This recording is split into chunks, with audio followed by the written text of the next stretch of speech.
Stylish on the outside, savage on the inside. Legion by Lenovo.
Welcome, everybody, to North American Playday number 9. My name is Intero.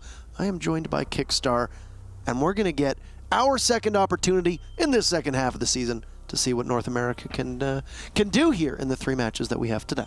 Yeah, it's a pretty exciting one, and you did hit it right. We have only 3 matches, so one team not being here, and another going to be sitting the day out, and that'll be Rise for today. So unfortunately, Orglis disbanded just a couple weeks ago, which means that every team in NA through the second half is given a free victory with a +7 score differential, which is pretty good for a lot of these teams. Yeah, it will be fantastic, but, you know, it's even for everyone, so whatever. It's not going to change anything, I guess, in the overall standings. But yeah, some really good matches for today.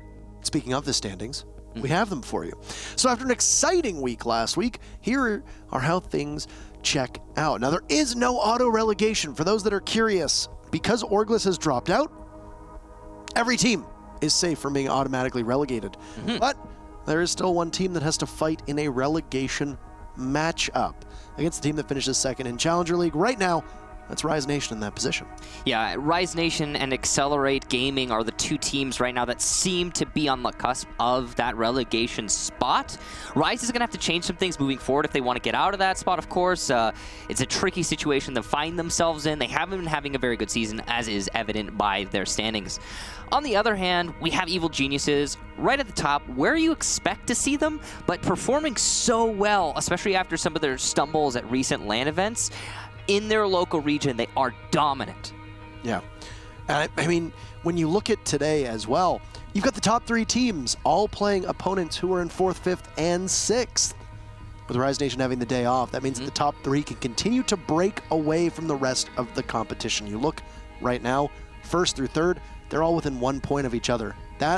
Those 2 land spots, very much up for grabs. Yeah. And you look at a team like Rogue or Space Station, there is the possibility to still make it into Milan, but the job is a little bit more difficult. At the same time, also, Evil Geniuses have not cinched their spot. It's not a guaranteed thing. They, in fact, only have 1 point over both Reciprocity and Dark Zero. So there's a lot of potential for someone dethroning Evil Geniuses moving forward. I mean, if they lose today against Space Station, that could seriously upset our standings. And I mean, you look at Rogue last season, they were what? It was the second last game of the season, and the opportunity for Rogue to make it to LAN, and Rio in particular, looked impossible. And they still managed to do it. So as long as you have some room on that runway, then you're not necessarily at a road to run on. Yeah, you really cannot count out Rogue, and as stated, all of these teams so close to each other. But those are our standings.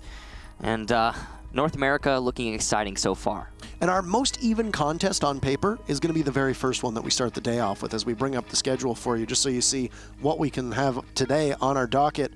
Rogue and Dark Zero Esports. This is the team Dark Zero in 3rd, Rogue in 4th. If Rogue wants to make it to the playoffs, they need a victory here. They are 4 points right now behind Dark Zero and Reciprocity in 2nd and 3rd. They're going to have to start winning. After that, Accelerate and Reciprocity. It didn't really work out so well for Accelerate the very first time these 2 teams met. And then Space Station EG. The same can be said for SSG in their original matchup against Evil Geniuses in week number 1. Yeah, and in the first matchup, it was Dark Zero who managed to take it against Rogue as well. So we've got some pretty, in the past, lopsided matches. If we're being honest, a lot of these were. Some of these scores were very one-sided. No draws through the last time these teams met each other, but there's still a lot of potential for some mix-up. Let's start looking at the percentages for pick rates and such for the operators. Bring up the defenders to start things off. You can see Smoke pretty dominant in North America, 87%. We used to see that from him a lot in the past, but it has started to kind of shoot down in other regions. I think it's just that Mute's pick rate coming up a little bit higher has fulfilled a lot of the role that Smoke had in regards to you still have some of that plant denial with the C4. You got the very similar loadout. You can run the shotgun SMG exactly the same. And of course, getting that SMG 11 for Mute, huge boon to his pick rate, as you can see, currently sitting in 5th overall. And then we'll also bring up the top ban rates because, probably unsurprising, we're going to be looking at a lot of the Intel operators. With Maestro right now showing in the bottom right-hand corner of your screen, 61%. I would gather as we hopefully show the ban rates for the defenders. Maybe not. There you go. There you go. There you go. Look at that. Echo, Mira, Valkyrie, and Pulse, not a surprise. They've been the top 5 defenders banned for quite a while, ever since Clash fell out of the meta. Yeah, of course, information. I don't need to mention this again with the defenders, the bans. You want to get rid of as much info as possible. But Maestro being at 61%, I think, is a specific thing to North America. He does have a high ban rate in other regions as well, but Echo is starting to inch him out just ever so slightly. There's a certain annoyance factor to playing against an Echo that the Maestro doesn't have to the same extent. The reason Maestro has a higher ban rate here in North America, though, is because of that Alda, the frag potential that comes with it, and how much of a beast a Maestro can be if in the right position. So the counterparts on attack, we're going to look at their pick rates and their ban rates. And, well, interesting. You've got Ashe sitting at number 1 overall. Will be worth noting if her pick rate fluctuates over the second half of the season due to her losing the ACOG on the R4C, or if a lot of players are just going to run her with the G36C, as we saw a couple times in Europe last week. Yeah, I've seen a lot of discussion about that exact one, but that exact point is it's not actually that crazy of a nerf to Ashe, all things considered. I think the G36C is an excellent weapon. The only reason people didn't use it in the past, it doesn't really stand up to the R4C. It's not as dominant of a firearm. However, if you need an ACOG, you still have options on Ashe. If you don't need an ACOG, bring the Hollow on the R4C. Your life moves on. As your attacker pick rates, here are your attacker ban rates. And you can see Glaz up there at the top, Ying right behind. 2 very common operators, or rather similar operators in their function. They disrupt and disable rotations, and you just kind of generally make it hard to defend as an anchor. Kind of funny that Jackal is actually sitting in 4th, because I think this is the first time in any real region since we've been watching for the last week or so that his ban rate has jumped up. And I mean, you think back to North America, there's a lot of teams that will directly ban a Jackal against a team like Reciprocity, because you know that you put Foxe on that role, he excels quite well. You also look at the maps too that Jackal tends to excel on. You see a lot of Bank getting played, you see Villa getting played. In the higher numbers, Jackal becomes really useful, and I think that when you factor those 2 things in, it makes an awful lot of sense as to why he's getting removed from play.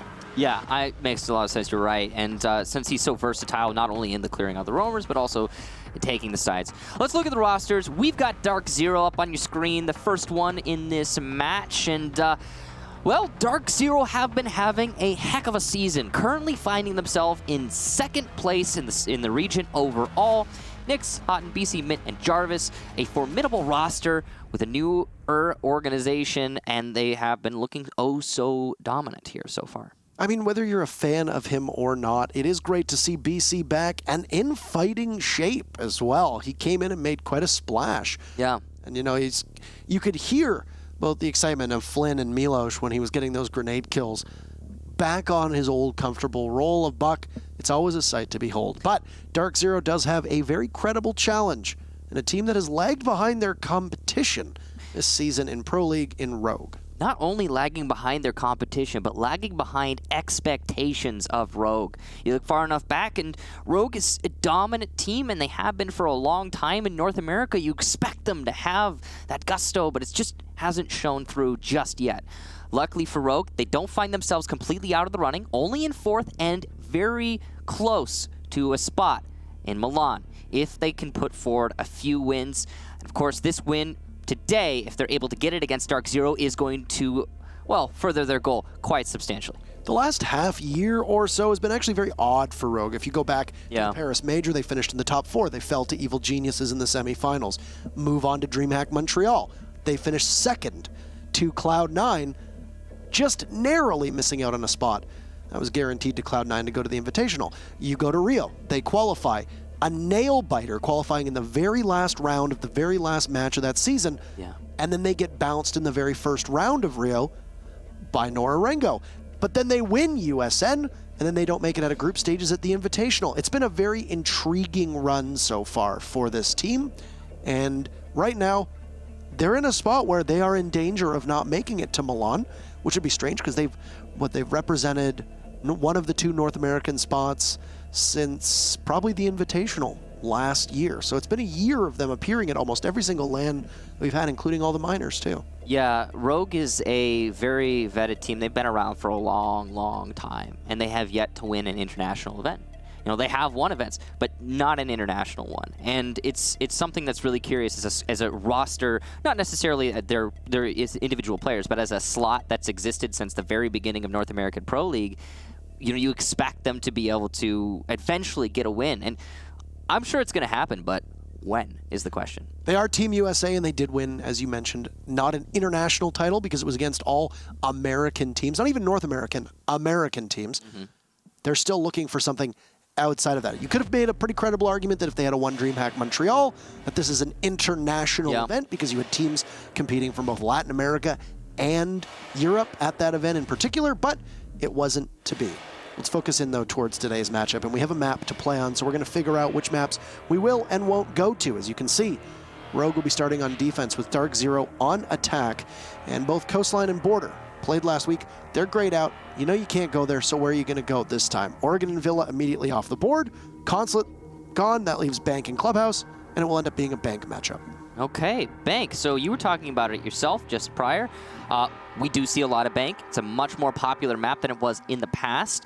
If you look 3 seasons back, it was shunned by many teams. Just kind of put in a corner. Latin America played it more, but everyone else kind of was like, no, not our map. Now it's kind of coming to the spotlight, and people are much more comfortable here. But it also is one of the reasons why we see certain operators where in the past wouldn't be banned, like Jackal, getting banned more and more frequently. In fact, going into this match, you can expect a Jackal ban. I mean, it's not a guaranteed thing, but it would make complete sense if it were to happen here. And I want to say both of these teams are very comfortable running a Jackal, depending on the map setup. You know, you see that Dark Zero and Rogue are also 2 teams that run Capitao quite an awful lot, and he does have some application on Bank, but tends to get overshadowed because with Jackal, you still bring that smoke utility. You also bring the secondary shotgun for some soft destruction that Capitao doesn't really do at all, and you don't need to rely that much on the asphyxiating bolts unless you're maybe attacking CEO upstairs when you're looking at Capitao. So I'd imagine probably a Jackal, maybe a Dokkaebi pick coming out as well. It's a very common strategy to ban Blitz against Dark Zero as well. Wouldn't be too surprised to see that one. Blitz was banned against Dark Zero last week, so probably will happen this time around because Blitz is an operator that you can also run here on Bank, but a lot of teams have been banning Montaigne against Dark Zero, and we all know that Montaigne is much better on Bank than Blitz, so possibly expect that as well. Yeah, it's possible to see either or. Let's bring up the community vote. Who do you think is going to win the match? Well, we're about to find out. Wow. Wow. That has got to be one of the closest polls we've ever had. It's maybe not the closest, but it's up there. That's top 5 for sure. That is, yeah, that is quite the number, if I do say so myself. 48% Dark Zero, 44% Rogue. 8% draw. I'm actually kind of surprised that draw is this low, because if there's a match today that I think we're going to see a draw in, it's probably going to be this one. Now here's the thing. That extra 2% that Dark Zero has over Rogue, in my mind, makes total sense. Because the way that I see this match going into it is Dark Zero could take it if Rogue doesn't show up. But that's the big question in my head is Rogue going to show up? What are they going to give us today? There's been a degree of inconsistency recently, and I have high expectations and high hopes for Rogue, but we won't know until we actually see what they can do. We're going to go right into the match, starting with the ban phase. Of course, Rogue on attack, so they're going to get to ban first. We got Hibana out of the way. Makes sense, as I'm sure all of you know. Hibana, very powerful on bank, able to open up those drop downs. Glaz gone, which means Jackal will still be in it. Glaz is another one of those bans that is very common here on bank. It also means both of the shield operators are available to Dark Zero. Blitz could be on Mint in this match. Unless they decide to run a Montaigne, which I don't really think we've seen a lot of Dark Zero do over the last season or two, so there's lots of flexibility on the attacking lineup. Slashug has said repeatedly that trying to defend that downstairs CCTV site on bank with every single hard breacher in play is one of the least enjoyable experiences when you look at competitive Rainbow Six. So True. Unsurprising that Rogue would choose to ban out the Hibana. Glaz, of course, is a staple of Slash on Rogue, so that's also not just a strong operator, as you mentioned on this map, but also a counterpick to the way that Rogue plays. So you lose your Maestro and you lose your Mira as the remaining two defender operators to be taken off of the field. You had speculated Echo seeing an increase in pick rate, or rather ban rate. Oh, it's going to be Maestro this time. And we know that Maestro is a very competent operator that gets played in the hands of BC on Dark Zero, so not surprising there to see him get removed by Rogue. Yeah, Echo's getting an increase in other regions, but still I think North America is going to be sticking to the Maestro and getting rid of that whole part of the equation. I think it's kind of what you're used to playing against and what you're comfortable countering and when it comes to Echo and Maestro. For example, if you're welcome or if you're happy with playing against a Maestro, then it means you probably are going to be playing IQ a little bit less. If you're happy playing against an Echo, it means that IQ might be a staple of your team. And that can vary from region to team to player. You know, it's definitely not a consistent thing to track, but they both fill similar roles, and getting rid of either Maestro or Echo is sensible. We do have, of course, the Maestro, like you said, off the board, and the Echo will be played probably every round because of that. Well, Maverick, of course, going to be brought, and why? You need to have two hard destructors on bank. Playing, as much as you're right, Slash says a lot, playing with all hard destructors available, defending the basement on bank is frustrating. We have seen when there's only one available, and that can be even more interesting and very, very, very frustrating for the attacking team. So, lucky that's not going to happen here today. This was mentioned in their matchup last week, that adding BC back to the roster meant that you have to have somebody take over Pojo's role on hard breach. Well, who is it? It's going to be Nyx who does that. It wasn't exactly the most suitable place for BC to be on, so you put Nyx on it instead, and that was deceptively fast for Hot and Cold, using the same amount of breaching torch that you'd imagine. He'll go back into it here to take out the second. This is very commonplace for a Maverick. He doesn't have enough to get the second drop. He was a little inefficient there on the first one. It's very difficult to get two drop downs with a Maverick, but you can do it. But he'll be able to open up a lot of holes in that drop down in all likelihood, and enough to try and hurt some players who are defending from Red Hall. So at least there's that accomplished. Server wall has already been opened up. This has thus far been a very efficient round for Dark Zero. Impressively so, to be honest.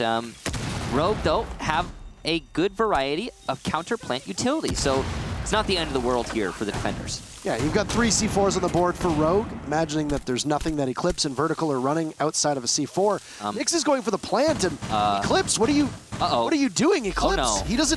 He's not on the sensor, and Rogue obviously realizes, hey, it's time to get on over there. Easily's Yokai drone was in no position to capitalize at all, and a successful plant goes down for Dark Zero with every single member of both teams still alive. Look to be the smoke rushing out, and Shuttle gets picked apart by BC, who's just lying prone, allowing these towers in front of him to give him tons of opportunity. BC picking everybody apart. 4 kills on the board here, as Vertical pushing on up to open area. Get a kill of his own, but the time almost running out. 2 massive kills for Vertical, but he's almost out of time. He'll drop and head on in. BC is tasked with waiting. Nobody's going to come close. Is he going to give his life away or not?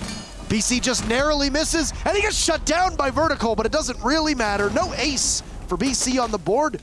A hellishly impressive start to Dark Zero, as every single member of Rogue tossed themselves into the line of fire, allowing the Sledge to collect every kill. But Rogue, where were you? You were asleep. And Dark Zero came right in and got the diffuser down, and will walk away with the very first round. So the round's over. There's not anything to say about that round other than Rogue was not playing it. Good job to Dark Zero, though, to read the situation, realize that Rogue was not playing, and go ahead and take advantage of that opportunity. I don't expect it to happen a second time in a row. I'm sure Rogue will wake up after that. But, yeah, that's a huge blow early on in the match for Rogue. Dark Zero have got to be very happy about it. You know, the confidence from Dark Zero in the way that they played that round, where they were not trying to fake out for C4 or gas canisters early on. They were simply going to, I'm sure, run the thermite away if either of them had come, was good and impressive, and not every team does that. A lot of teams will try to plant, they'll hold it down for 2 seconds, and then they'll run away, whether or not there's C4 coming.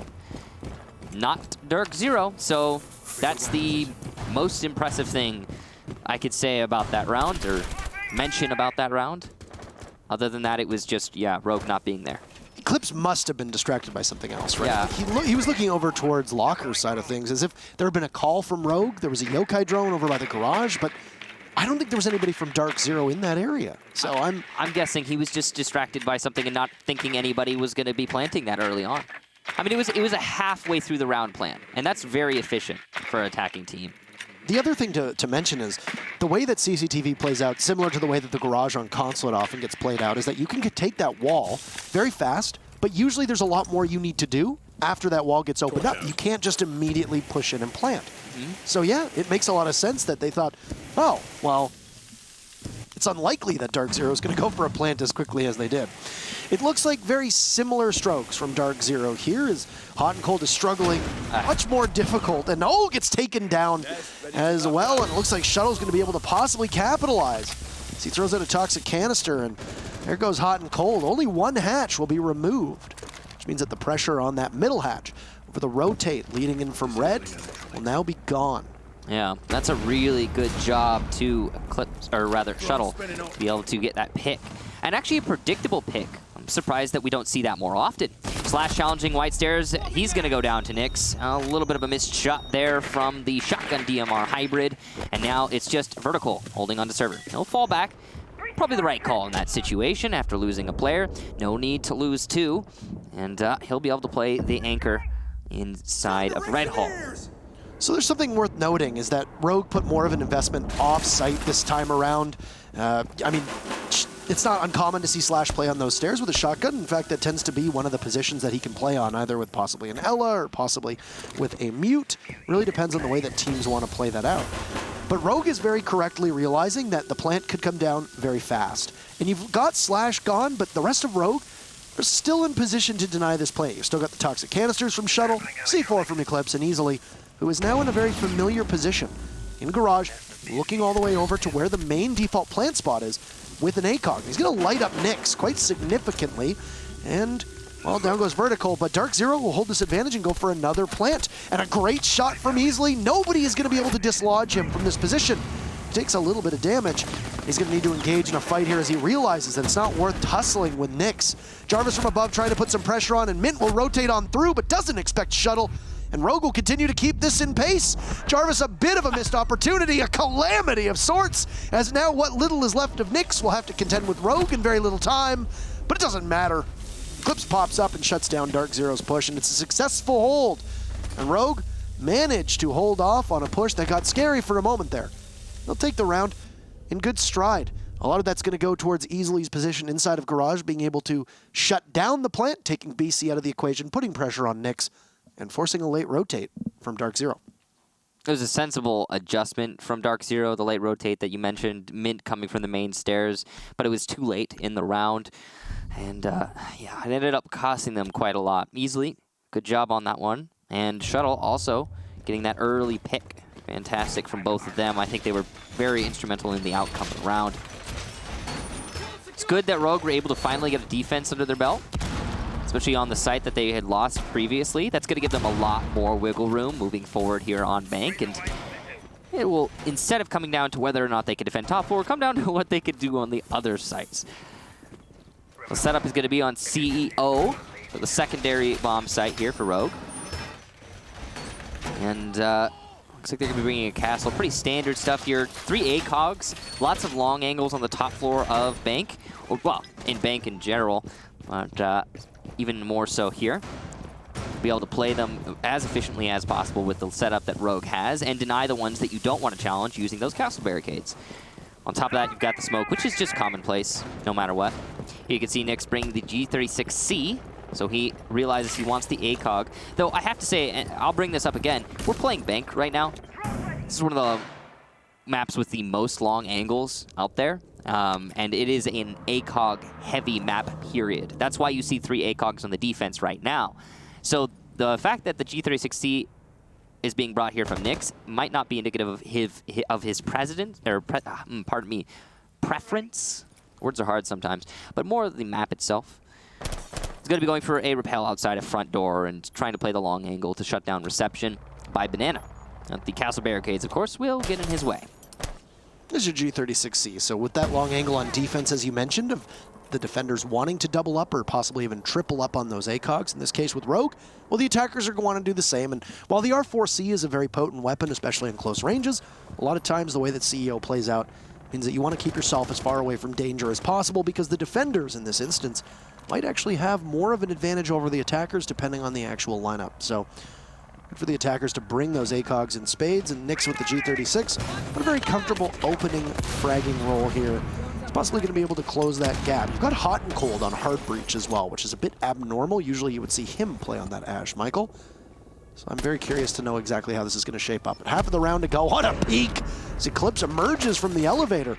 He's going to send Nyx going all the way down to the ground floor for the next minute and a half or so, giving Dark Zero a bit of time to think and readjust, and a rare miss of a grenade from BC, and yikes, Rogue back-to-back, 2 real good opportunities to try and hold on this round.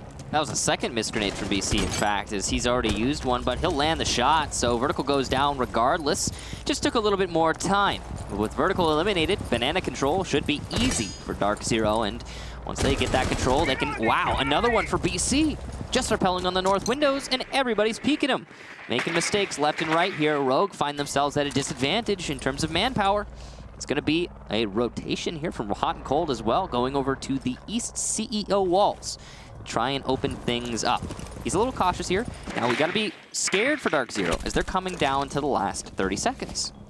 You can't give your life away if you're Hot and Cold, but he's going to walk in and get 2 as he sees the second. I was going to say, you can't gamble on your Hard Breach being in a position where he can't get one of those walls open. And beautiful read and a great shot from Houghton, alongside the 2 that you'd seen from BC, and these individual performances for Dark Zero are carrying the day at the moment. Dark Zero will regain the lead with that one. That defense at the top floor was interesting, the way that it ended up getting played by Rogue. A lot of this game in general comes down to playing your angles and knowing what angles are being held by the opponents, what angles can't be challenged by the opponents, and what angles you should be challenging. For example, when Eclipse was playing inside of the elevator and holding the main lobby staircase, that is an angle that is very easy for a defender to challenge and win, given pretty much any situation. He heard the Ash charge go off on those main lobby stairs, he took the fight, he won it. That's sensible. Good on him. Pretty much everything else that Rogue did in terms of angle play throughout that entire round was abysmal. That's it. That's the end of the story. They peeked north windows a lot. BC got 2 frags. Then Houghton came from behind. Rogue did not expect anyone to come from behind. Why didn't they expect anyone to come from behind? Well, because they didn't have any information to gather from the east side of the building. That's on them. So some corrections need to be made, and it seems like they're already going that direction. If they've brought a Clash, and that's going to be a great operator for figuring out where the attack is coming from. So Rogue's key to success, if you look at what happened on the CCTV defense twice, was they lost the very first successful defense. They moved Slash off of his role onto a different role. They moved him onto the Kaid for the second round, and they won it. They lose CEO this time around, Michael. They move him off of his role and put him on the Clash, and they might be able to win it this time too.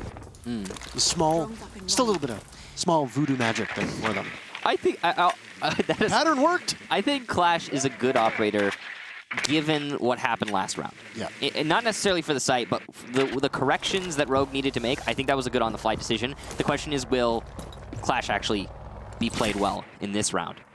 As long as you keep her nestled safely in sight, then I think a lot can go in your favor. I mean, the push from DZ came really late and relied mostly on pure fragging potential. There was very little utility that was used, right? True. Those frag grenades from BC didn't really do all that much, not as what you'd expect. And then the Zofia as well from Jarvis, if it can get baited out early on, well, then the Clash can survive quite well. Nyx is solo entrying, and I think he largely droned himself on in. He's trying to find out where Eclipse may be. He's on the main stair, and he's going to spot the Ashe before the Ashe can spot him, unless Eclipse has his back turned. This is really good timing for Nyx if he seizes the opportunity. Someone's going to drone for him right now and should call it out. Here it is, free kill for Nyx. Great teamwork there from Dark Zero, and Eclipse seriously poor situational awareness in that moment. This is the second occasion now where that cardiac sensor for Eclipse could have been utilized a little better, though he might have been EMP'd in that very first round, as we see from time to time. Nyx does get downed and then taken out, as Slash is credited with that kill with the taser from the CCE shield of the Clash, which is interesting. You don't see that every single day. Juiced up and just waiting for an opportunity to engage with Jarvis is going to be Vertical as BC gets one, Mint gets another, and all of Vertical's team is falling around him.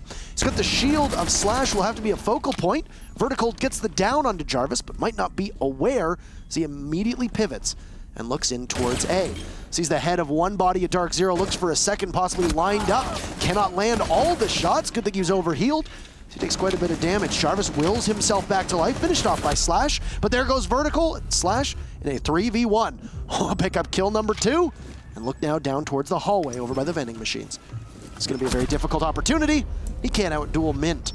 Dark Zero absolutely pummeling Rogue so far on this attack here. And Rogue just don't look like they understand where DZ is entering from.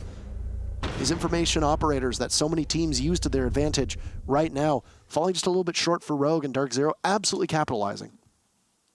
You know, there are other options when it comes to information if you want to bring them. And of course, IQ is being brought by Dark Zero in a lot of these rounds, that last round, for example.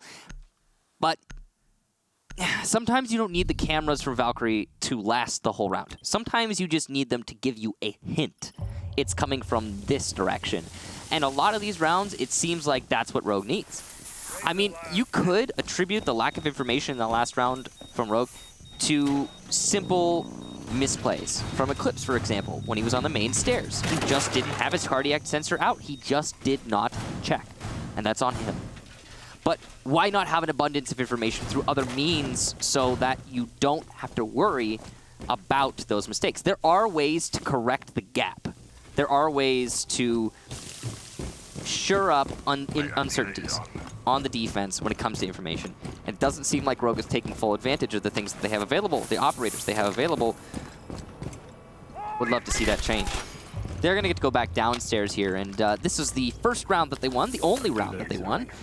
Came at the second try, of course, but I think this is another good opportunity for Rogue to start winning some rounds here on Bank. This hold that we saw from Slash on stairs utilized a good amount of utility from Dark Zero. He's got the barbed wire kited as well as the drop-down hatch just above him. Slash was unable to win his fight against Nyx last time, and Dark Zero took control of that stairs after about a minute or so. Yeah. And it cost a frag grenade on BC's side. But other than that, Dark Zero really didn't commit all that much other than just pure body presence. Now, the bigger focal point for Dark Zero was how Hot and Cold put himself in harm's way, and it was Shuttle who was able to punish the Maverick as he got the hatch inside of that admin office. And well, just look at that. He's right back into it, and history might repeat itself here as we ride on side of Shuttle. Just watching those small openings that have been created by the Maverick, who will now circle around. Shuttle gives his position away a little too early. Hutton was just looking to maybe try to push him off. That's exactly what that flash grenade is going to do, and a nice game of cat and mouse as Hot and Cold is really struggling here with this hatch to be able to get this home. Yeah, he's been very inefficient with his torch so far, and it's because he's worried about getting picked by Shuttle. There needs to be maybe one person supporting him might be all he really needs in this situation, or he could wait till his teammates clear out server. That's also an option for the Maverick of Houghton. It's a great yokai camera from Easily inside of the Skylight stairwell, gaining so much information. A lot of teams would put a Valkyrie up there. There is no Valkyrie on the board for Rogue. And here comes BC. A drunken effect from the yokai will hit him and punish him forever. So slight of a period of time, the frag grenade taking out what little protection Slash had, as it will now be once again Just a game of itchy trigger finger. And will Slash prevail? Oh, he takes a head right off of BC, but can't land anything onto Mint. A pristine shot immediately shut down. BC off the board is a huge sigh of relief for Rogue, as BC's sledge has been one of the most menacing figures in this entire game.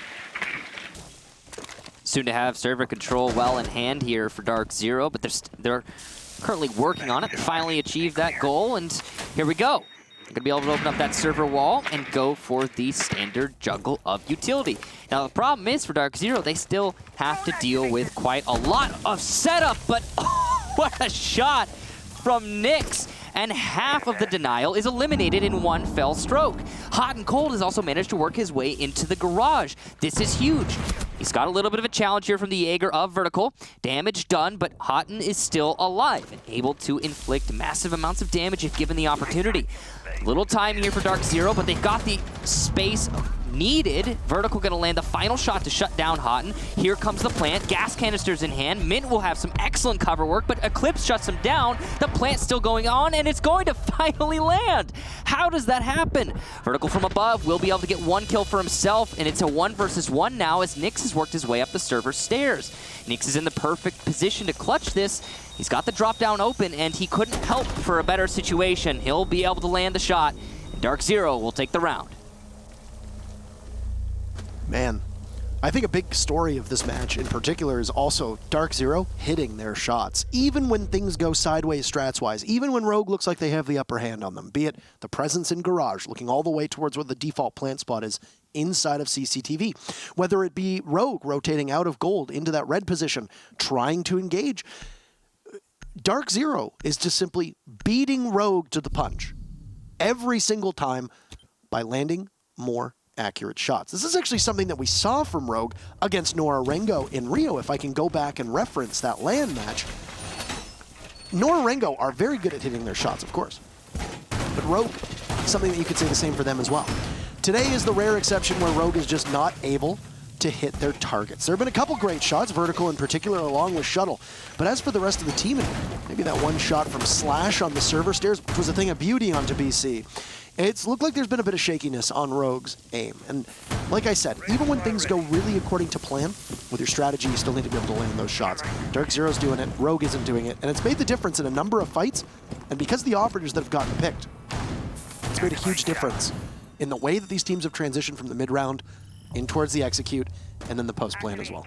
Now, of course, you can't know without actually being on the team, but it does certainly look like a distinct lack of confidence right now, the way that Rogue are carrying themselves, the way that they're playing, and that will translate into whether or not you're hitting your shots.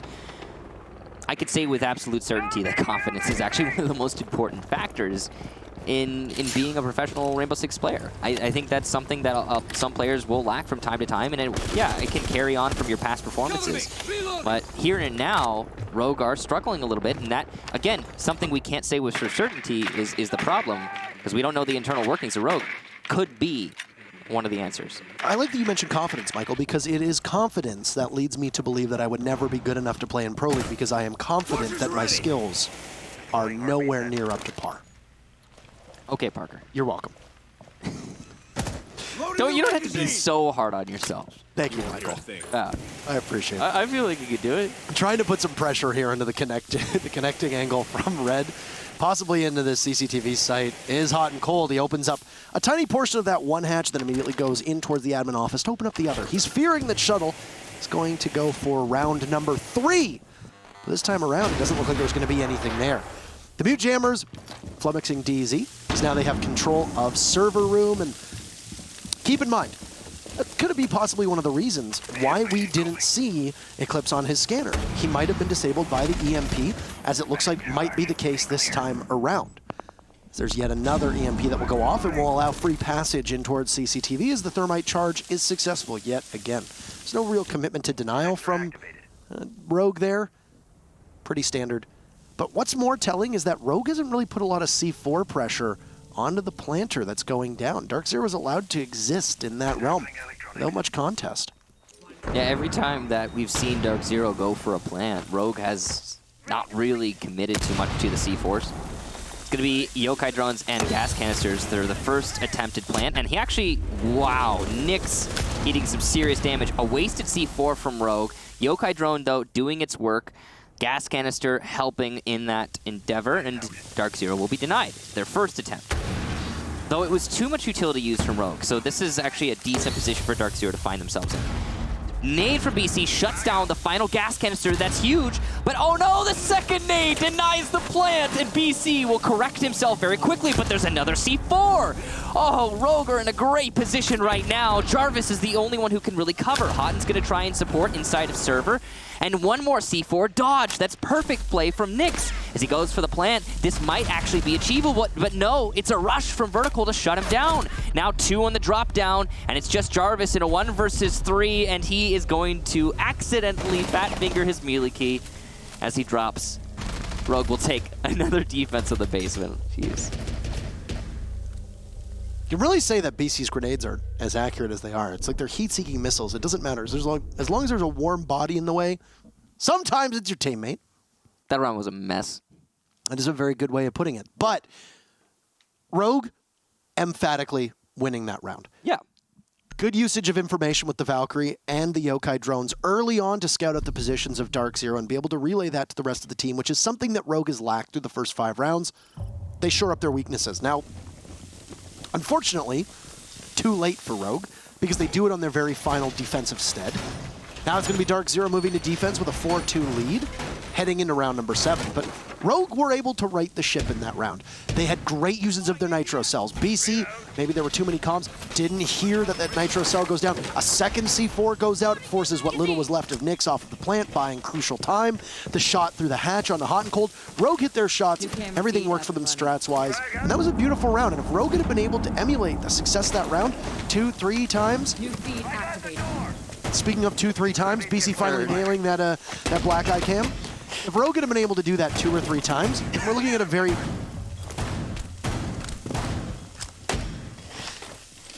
There you go. I feel like BC, a bit shaken He's after that grenade killed his teammate, and now his projectiles are just way off. It's okay. He's just getting back into it.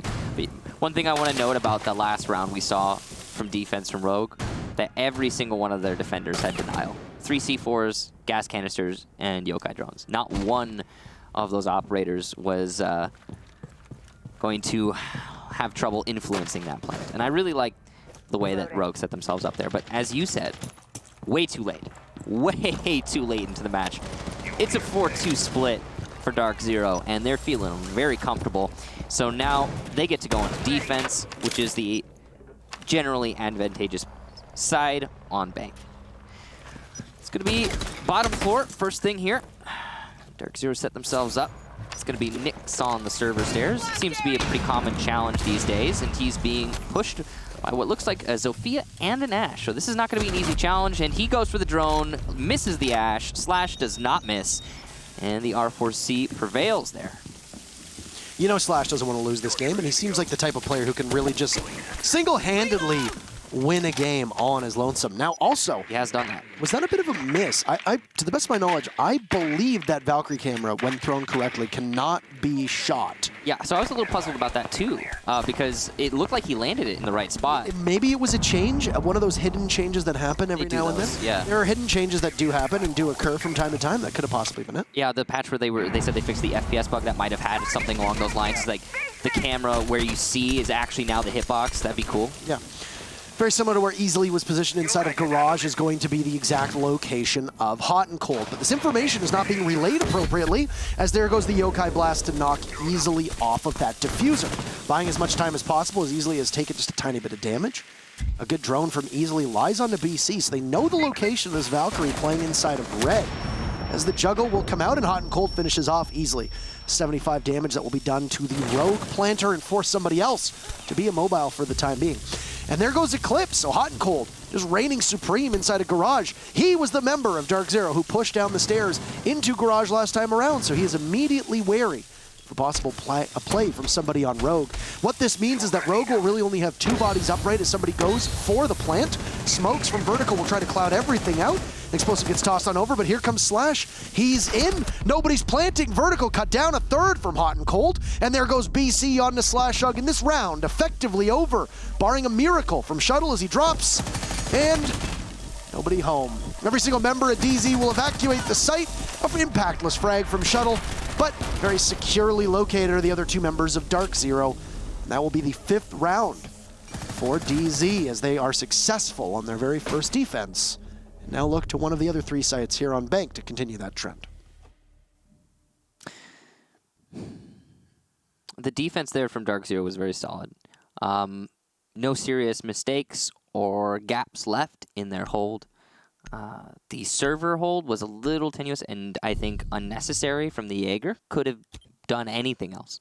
But I'm imagining the reason they're going to play their Jaeger on the server stairs is very specifically because he does not deny the plant in any way, shape, or form other than, I suppose, rushing. But that is a risky gambit, no matter the circumstance. So,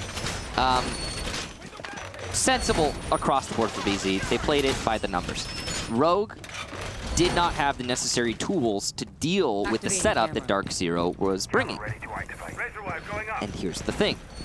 That's the same exact setup that Rogue used. Maybe a few operator changes here. No, certainly a few operator changes here and there. But across the board, it's server stairs challenge, followed by utility juggle that is so typical on a basement bank defense, and the same angle we always see from Garage to deny the plant on default spot. And Rogue did not have a strategy to counter it. But it's the same thing they're doing. That's confusing. Nevertheless, it's done now. We're going to be going to a defense of CEO next for Dark Zero, which is the same pattern that Rogue followed. One of the main teams in North America that actually started off showing the viability of this site happened to be a team that went by the name of Flipside, who then went by the name SK Gaming and now happen to go by the name Dark Zero. Yep. Tracing this team's lineage back just a couple seasons ago. And it's now a site that is quite popularized across all regions and is one of the most viable for defenders here on this map.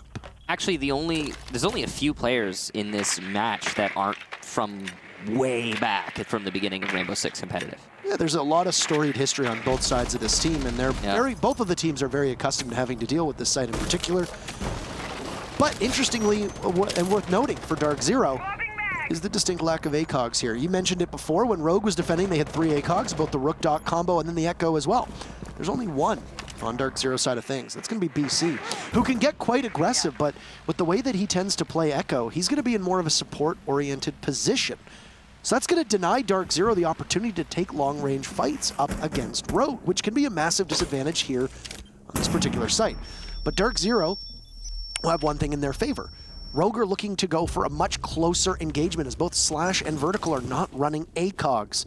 Down goes Slash, so only one will be remaining in terms of Vertical, whose Jackal Ping is just desperately trying to find anybody.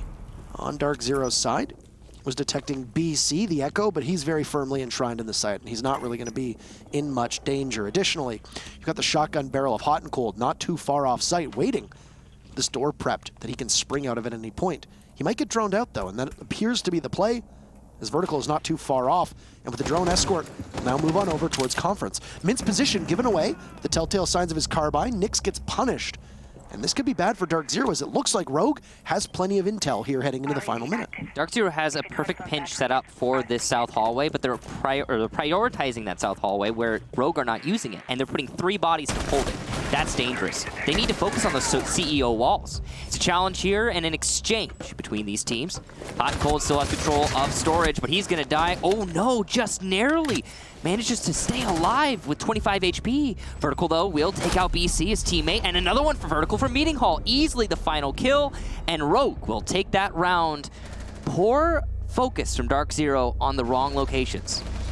Rogue did an exceptionally good job of being able to figure out exactly where everybody from Dark Zero was playing, and the way that Dark Zero's strategy was set up did not look like DZ could fight for any trades that were presented their way. Almost as if there were 5 silos organized throughout the CEO site, leading over all the way in towards Janitorial and then over by the elevator as well, where no single member of Dark Zero was working in conjunction with one another. And Rogue assessed this. They doubled up their presence into the janitorial position. They had a body playing over by the elevators as well if need be. As you saw, one fell to Mint, where there's immediate trade from Rogue, and that's the exceptional team play that Rogue needs to continue on if they want to be able to close this gap, because Dark Zero are only 1 round away from denying Rogue a victory, which Rogue desperately needs in order to keep the gap close with them in the top 3 teams, and additionally giving Dark Zero an additional point that would vault them up into second place, tied with Evil Geniuses, possibly even ahead of Evil Geniuses, depending on how this tiebreaker is working. So, work cut out for Rogue, but the last 2 rounds that we saw, Rogue on defense of CCTV in round number 6, and then what they just did on attack in round number 8. That's the kind of stuff that looks like the old Rogue and needs to be repeated multiple times here in order for this team to continue to keep pace with DZ. Of course, when he says old Rogue, it's, you know, Rogue is such a good team, such a talented team, and that hasn't changed, but there's been a lot of inconsistency that we've been discussing at length in most recent history with this roster. And that's kind of what's worth bringing up. Whenever we see a round like that one, where Rogue, just the coordination's exceptional, and it's the thing that always made them such an amazing roster, we just want to see more of it, to be honest. It's great Siege gameplay, and it's about as good as it gets, really. So we'll see if Rogue can repeat that result here now in this round. A little bit of a different setup from Dark Zero. I think they've realized they were putting too much focus where they needn't, and they have adjusted accordingly. They also will be bringing a clash as an adjustment on CEO, something we saw Rogue do in their last defense of this site. It's going to be Mint on that clash, playing inside of the elevator. That's a good position to have the clash, all things considered. He can fall back as long as he's not being pinched. That's the only risk, is if somebody from Rogue decides to attack from main lobby while also attacking from stock, you've got a no-win situation there for the clash. Of course, that's for any operator. Just set some expectations for Rogue here as, Slash is going to be the first death for Rogue, but Nyx is in a position where this might be almost impossible for him to be able to get back. Yeah, and been given away that whole time. Should be an easy kill here for Shuttle. There you go. It's as free as they can get. But, I mean, you got to expect that when you set up a strategy such as that. Nyx is not expecting to be able to get back in alive, and because of this, you realize that trading off Slash for Nyx is not a bad trade if you're Dark Zero. Yeah, certainly not. Though worth noting that the previous round was won by Rogue with Slash dying early for basically free as well. Well, it's an exchange of blows, and on 2 operators that I would say slants it in the defender's favor. Now, this position that was being played by Mint as the Jaeger, he's going to sub somebody out, and instead he's going to bother to go with the clash this time as the Jackal of Vertical, who walked in through that trading room, is now under very heavy surveillance. The smoke is going to go over the shoulders of the clash, and Houghton down below is going to look to rotate, so that's a bit of a difference here, as you don't have the mute playing upstairs inside of Janitorial. But Houghton's going to have to accomplish something at some point, because for the time being, this clash is under fire, and Mint is just surviving with a tiny bit of HP, knowing full well that there are multiple bodies trying to figure him out. As well, under fire below with just 20 seconds to go is Hot and Cold, who's now going to try to rotate on back up, and Rogue will need to pull something together with only 10 seconds. Easily is in sight, but is this information handy? BC will hit his target, so does Vertical. The Echo will have to do the work without a yokai at his disposal. Whoa, he cuts Shuttle down and also looks for the one onto the under the thermite, but no, easily survives. Can Houghton pull something together? No, he can't. It's a double up from Rogue as it looked as if Easily had been downed. Was just simply doing some aerobics inside of the CEO office. And this 2 terms that we just saw from Rogue on the CEO proved to be great for them, setting Rogue in a position to tie things up. But that coveted Lockers CCTV downstairs will be once again open, and that's where Dark Zero is going to go. This momentum that Rogue has built up will need to continue onwards, as they are now well within striking distance of being able to push Dark Zero to the limit. I really love this change from Rogue. You can see they've brought a Blackbeard. And why, you might ask? Well, that would be the angle we were discussing the last time Dark Zero defended the bottom floor. I'm sure you all noticed it. It's the same angle that Rogue used to deny the default plant spot. Perfect operator to challenge that? A Blackbeard. Put him on that angle, and the defenders can't use it anymore. Done. So, Rogue has a response for the angle that caused them so much trouble last time they were here.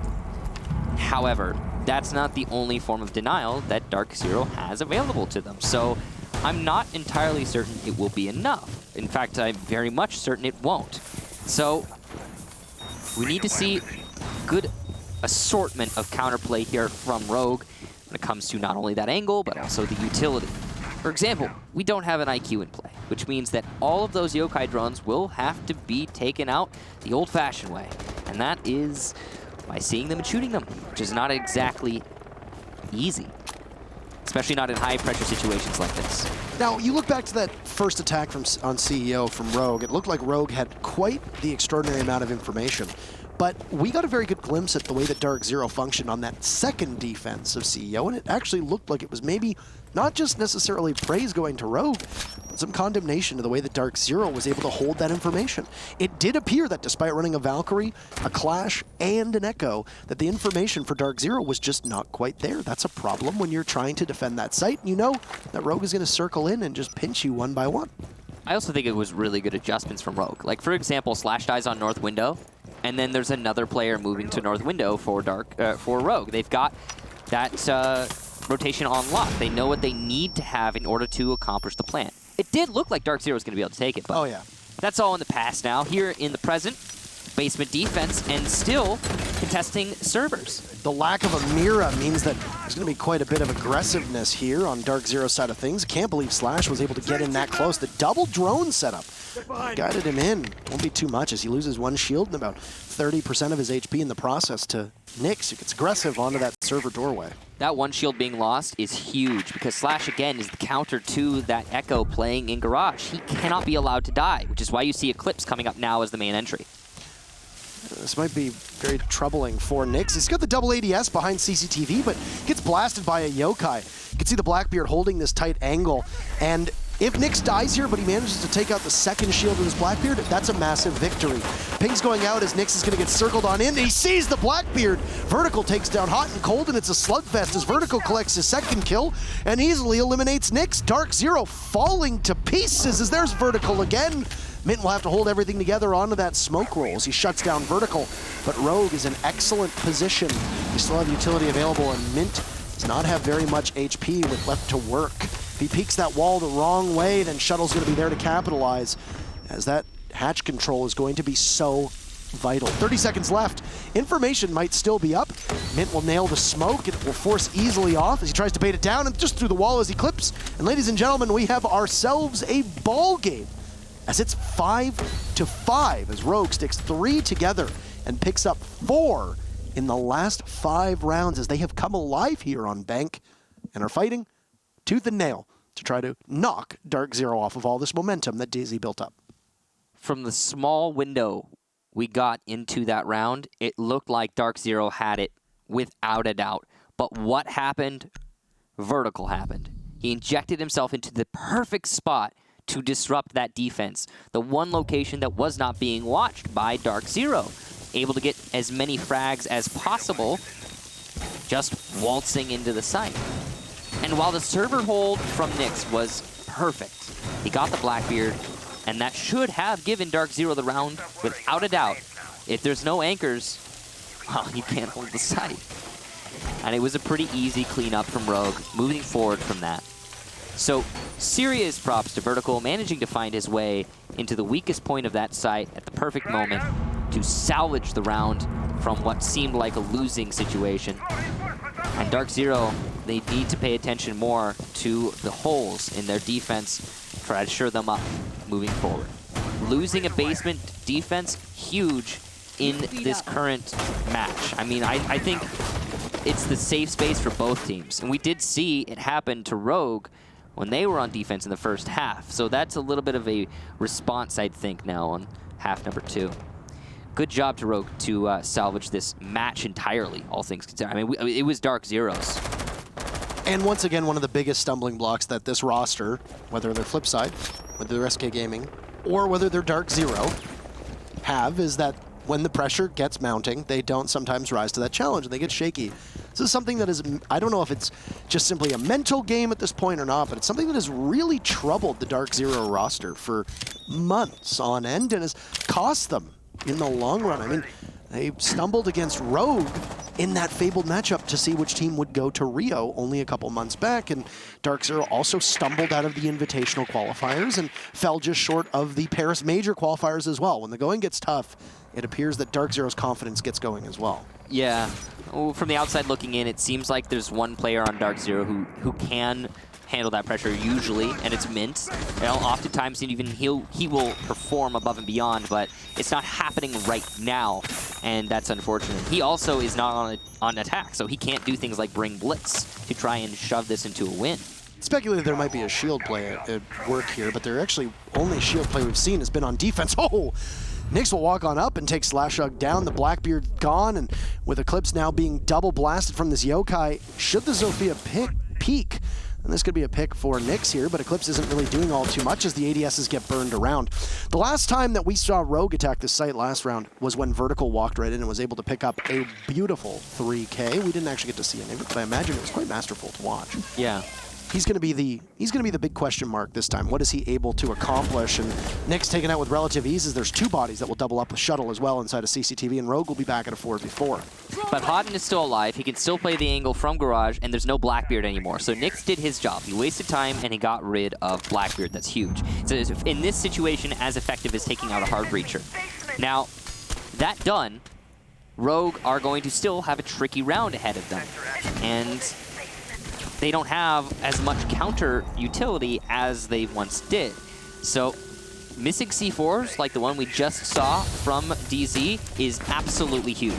Gas canisters coming out, but here we go. There's that angle again. Easily will go down trying to challenge it. It's a bad challenge there for the Thermite, but at least he's opened up the wall already.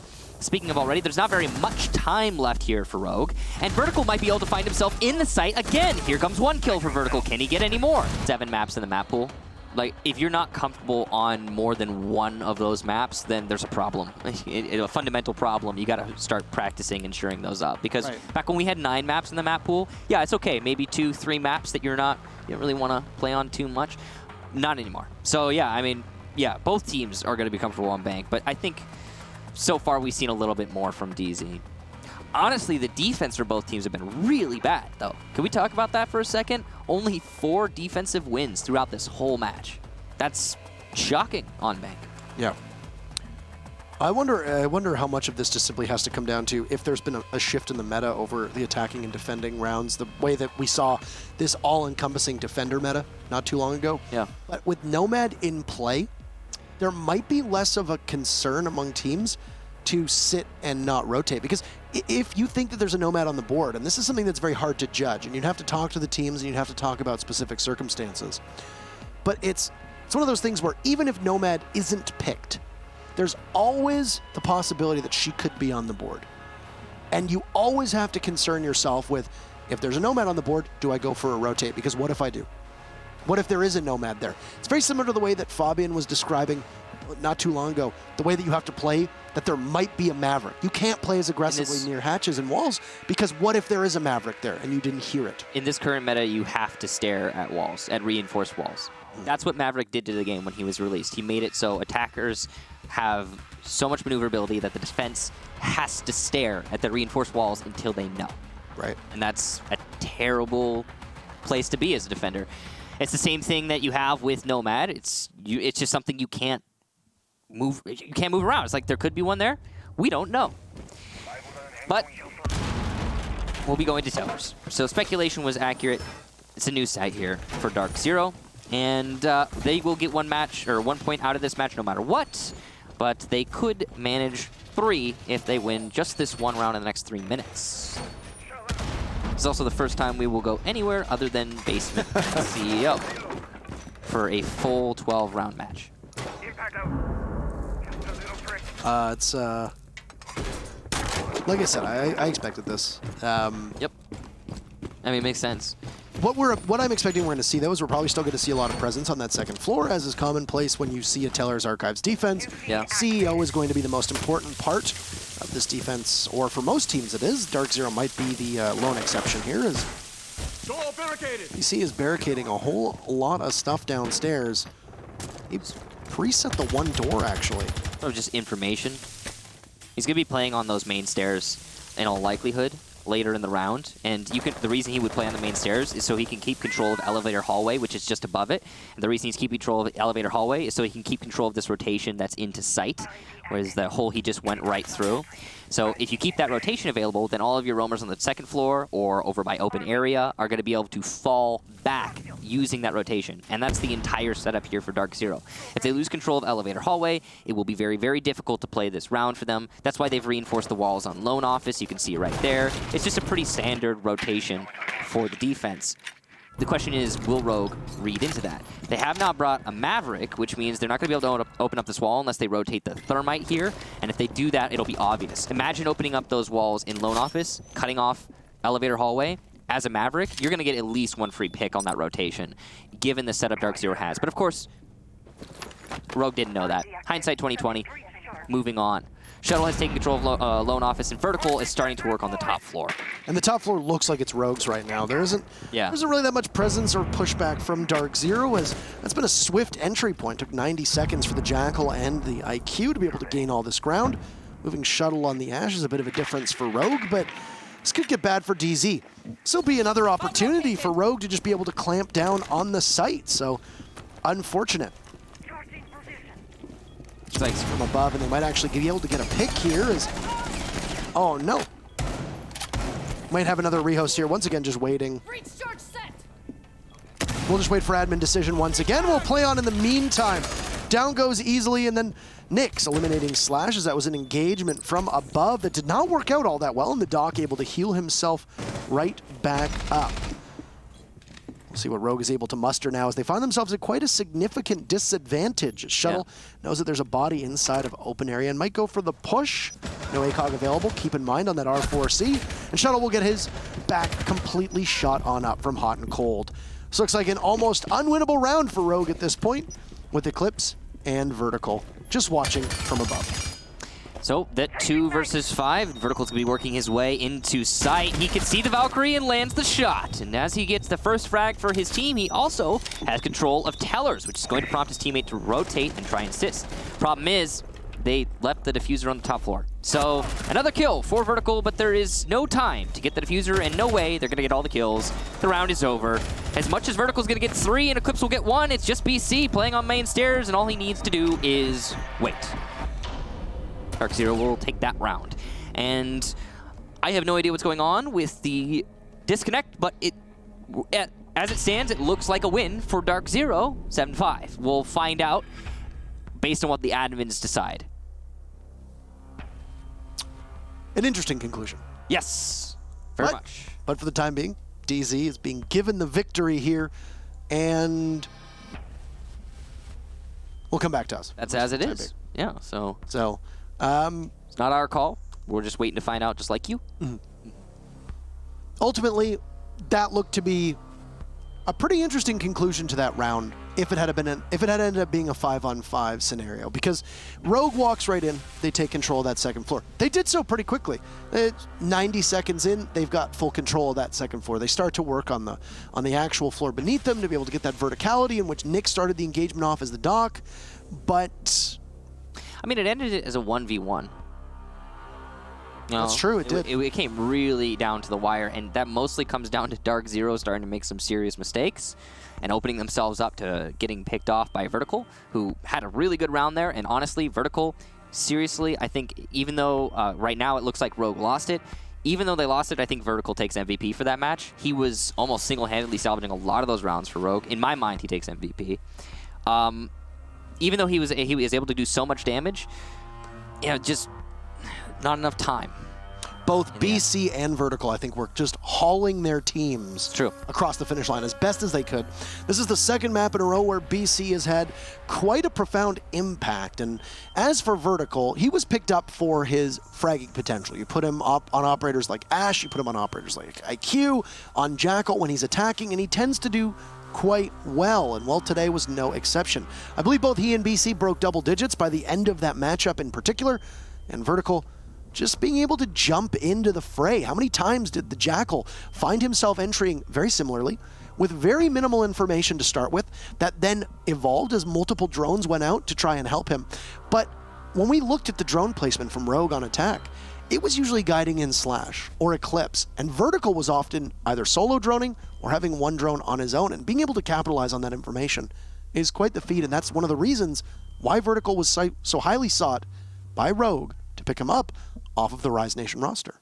Yeah, Vertical had some really good rounds in that match. Great Jackal play, some huge salvages. Same thing for BC, like you were talking about. BC coming back into Pro League is, I think, a fantastic thing, specifically for Dark Zero, as it has helped them out a lot. He's been such an important figure on that roster, and despite some mistakes in that match with the grenade denying his teammates plant, he has had, I think, a huge impact for the roster in terms of mentally and actually impacting these rounds individually. So props to him for that, and those are two contenders I'm sure who will be on the poll. But yeah, it was a good match from Dark Zero, a good match from Rogue as well. I honestly expected the draw to come out. Here we were talking about that when the community poll was a thing. Only 8% for a draw on the community poll. I thought that should have been higher. But yeah, and it is 7-5 coming down to the wire. I was expecting a draw. Yeah, me too. I'm surprised that it wasn't. It definitely looked like it was shaping up for that way, and I think Rogue had a lot going for them in that final round. They had the information, they had the map control, they had the presence, and it's marred by that unfortunate disconnect, and the what-ifs of that round will be asked out for quite a while as to what possibly could have been. As for the rest of the game, I have to give so much credit to Rogue for the way that they were able to bounce back. They seized that momentum. They're at a they're at a 5-2 deficit, and they managed to claw it all back. Ended up being for naught, but still an admirable and commendable effort. With that said, we have an interview ready with Nyx, so we'll bring up the Dark Zero Gaming House, and we'll talk to Nyx, and we'll be able to go through exactly how they prepared for that match. Hello, Nyx. Nice to see you. How are you doing? I'm doing great, and Sarah, how are you doing? I am doing all right. Congratulations on your victory, first and foremost. Just a couple questions for you to walk you on through. It's BC's impact on the team. Today, it seemed to be the BC show on your side of things. How has his adjustment or readjustment to the game been? For how long he was out, he seems to be coming in with very minimal rust. And the real question that I want to ask is, how much of his contributions and impact when he was helping Bacon coach has translated to his position on the roster and in-game through each round? So Brandon coming aboard on the team has definitely been helpful for us. When he was a coach, he did a lot of the strategic elements for Dark Zero. So him coming in as a player, he knew a lot of the things we were running. He knew a lot of the things that, he knew our weaknesses, knew what we were good at. So he fit into that role pretty well because he's been experiencing it all this time with us, being our coach. Him coming into the player role, he's been able to, as you can clearly see in this game alone, he's been playing absolutely insane and, came right back in just off of EG. Seems like he never really left, to be honest. Now, one of the things that your team has struggled with the most has been momentum. And when you fall behind or you get knocked off your stride, it's been very difficult for the core of your roster to be able to overcome that. Today, you were able to blunt Rogue's momentum as they were surging back on up, which is what propelled you into the draw position and then eventually gave you the victory as well. As a player and as a member of your team, what steps have you been taking to try and mitigate the effects that a lack of confidence tends to have on the team's play? Definitely just going into practice days, taking scrims a lot more serious, focusing on trying to win them rather than focusing on the strategic element. I think that we've always had problems closing out games in the past, and this game included. We had a great advantage going into the defensive side. I think we were like 5 rounds to 2, and then we ended up throwing a few rounds. They played really good on the attacking side, adapting well, and it kind of caught us off guard. So that's just us not really adapting to what they're doing and making really little mistakes that we shouldn't be making at this level. Now, I like that you mentioned that they played really well on attack because those 2 CEO rounds really stuck out in my mind for the way that Rogue played, but more so the way that your team played as well. It did look like, despite the fact that you were running a Clash in one round, the fact that you had a Valkyrie on the board, the fact that you had the Echo on the board as well, that you didn't really have a lot of information on Rogue's play, and they were able to pounce upon you with their drone work. For a team that defends CEO, to not really try to provoke any long-range engagements and play everything so close quarters, what's the thought process behind that? Why was that the strategy that you employed on a site that you often see teams go for longer range fights? We definitely had, we thought we had enough vision going into the round. We had an Echo, we had an a Valk, we had a Clash, but it just seemed like we didn't have enough information on what they were doing. They were able to get the mute jammers off the back walls for the thermite and stuff like that. And so when they had these walls open, they had constant drones on us in sight. I was getting constantly pinged and wall banged. And me playing on the castle, I can't really take those long range engagements. I guess the idea was to play around the Clash more so that we can take more in fights towards the stock hall, but they were playing their Jackal towards stock side. We weren't able to really get those picks that we wanted, and they countered it pretty well. So some things for you to look back on and possibly improve upon should you end up going to bank again this season. Once again, congratulations on your victory. Anything to say to the fans before we end the interview? We just want to say thank you to all our supporters. We understand that we may not be performing to the level that we need to be. Should be closing out these games a lot more convincingly, but we're just trying to get better every single day and lower these mistakes day by day. So thank you for sticking with us, and we appreciate all your support. Awesome. Thank you so much, Nix. Congratulations on your victory again, and all the best heading on forward. Thanks, Intero. Well, there you have it. I was a little curious though. I'm still not satisfied with his answer about the CEO hold upstairs. Not that he's going to be able to give away all of the shop secrets in regards to how the team defended that and what the theory was behind it, but they were one of the teams that played that camera on banana or played the camera on the. Why are you swaying?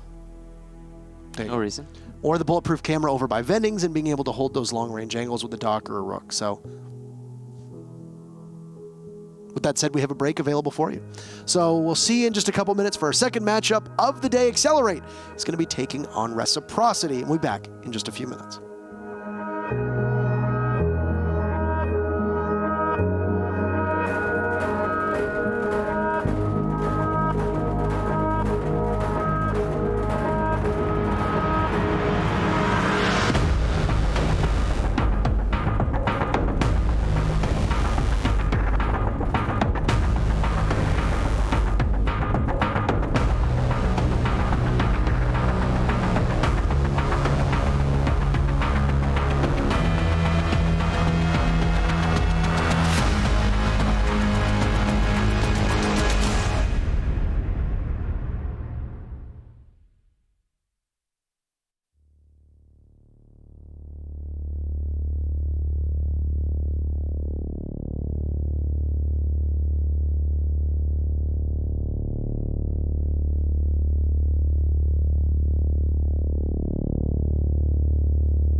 Welcome back to North American Playday number 9. We are on match number 2. Accelerate Gaming going up against Team Reciprocity. And Team Reciprocity as an organization actually had a heck of a weekend. They did really well. They played a variety of different esports. I think they were active in 5 esports this weekend, and they finished in the top 5 and even won a couple of them.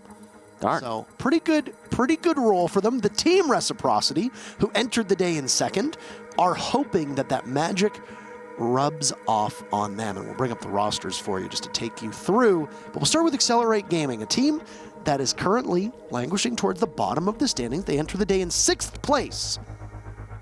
They picked up a new coach in Pojo Man, the former member of Dark Zero. Biologic achieved Tomas, Schlongi, and Crusher. Yeah, so they've got that new coach. They've got a hopefully new disposition on the way they're going to be playing today. We'll find out. Accelerate, though, throughout this season thus far, have not had a good result. And the last time they played against Reciprocity, they lost it. So we'll bring up Reciprocity, their opponents, who have been having an amazing season so far, still in the running for that land spot, and I think have looked rejuvenated after their more recent changes. The core of this roster, winning DreamHack Montreal, not really having so much success in Pro League outside of that, falling quite short of making it to Rio, but then finishing in the top 4 at the 6 Invitational.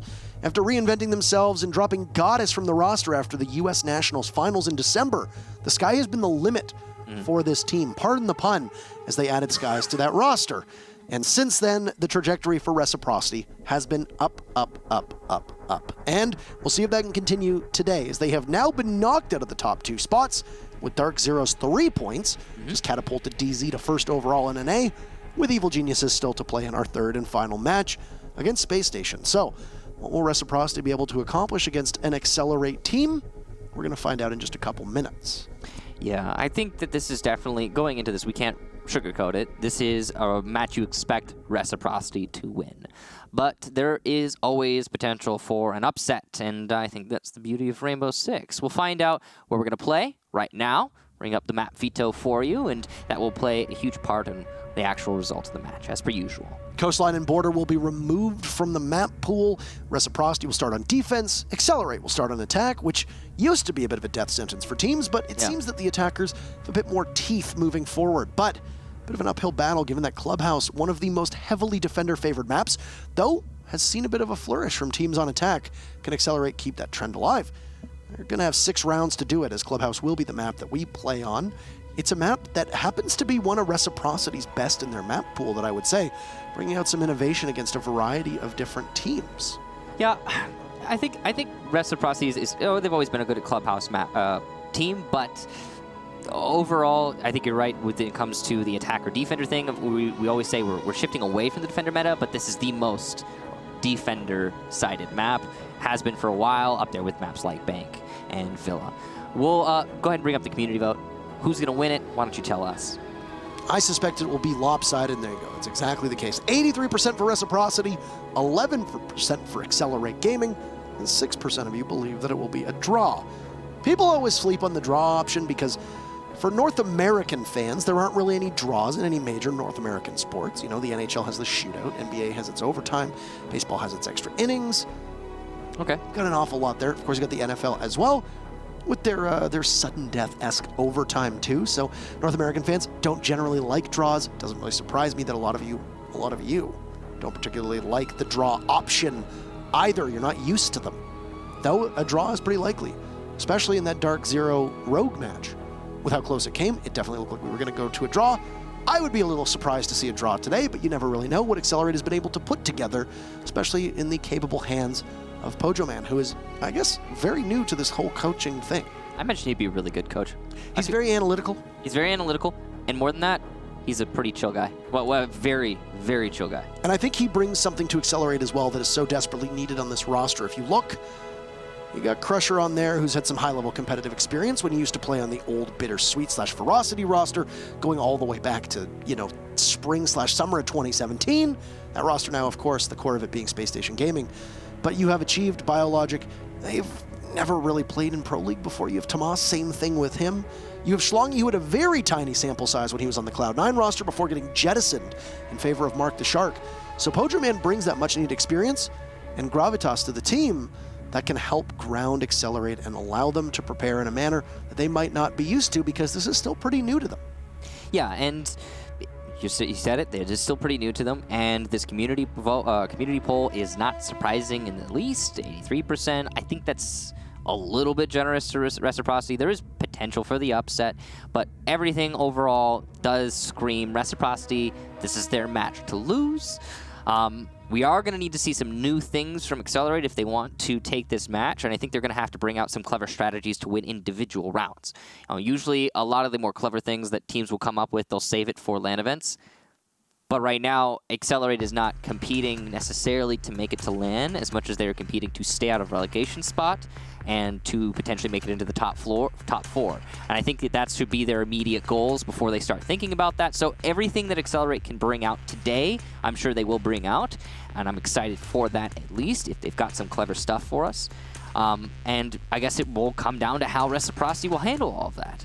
Yeah, especially when you look at the way that Accelerate were at one point likely playing to try to stave off one of those final two positions in relegations. They were a team that came in. They performed a little bit better than people expected as we started to head towards the end of that first half as they made up some ground. They don't currently sit in the relegation spot that is occupied by Rise Nation with 3 points, but Accelerate entered the day, if I remember correctly, with 6 points, not too far ahead. And if Rise Nation is able to pull a victory off, which they'll get today because, hey, they get the victory over Orgla, so they will now have 6 points. There's a very high likelihood that Accelerate could find themselves in a position where they will have to be fighting off that 7th final place in relegation. So as you mentioned, a lot of teams will save things for LAN.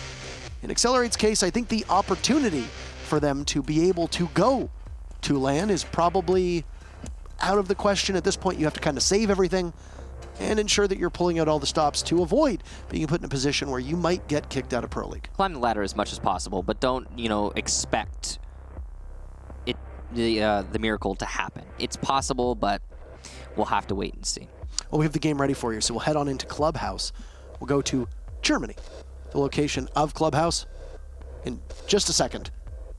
And then we'll get this matchup underway between these two teams. Maybe not. Maybe we're not gonna. Maybe we won't go. Just we're gonna settle for a second. Take a deep breath. Take a deep breath. It was ready to go. We're not ready to go. Breathe in and out. Breathe out. Inhale, exhale. It's relaxing. It's good for you. Healthy. Oh, here we go. We're gonna go right into Clubhouse. Exciting. I actually didn't know it was in Germany. It's just something I didn't think about. Did the German on the walls and the German flags that are all over the location? Never looked at it. Not give it away. I've been playing this game since the beta. Never thought about it.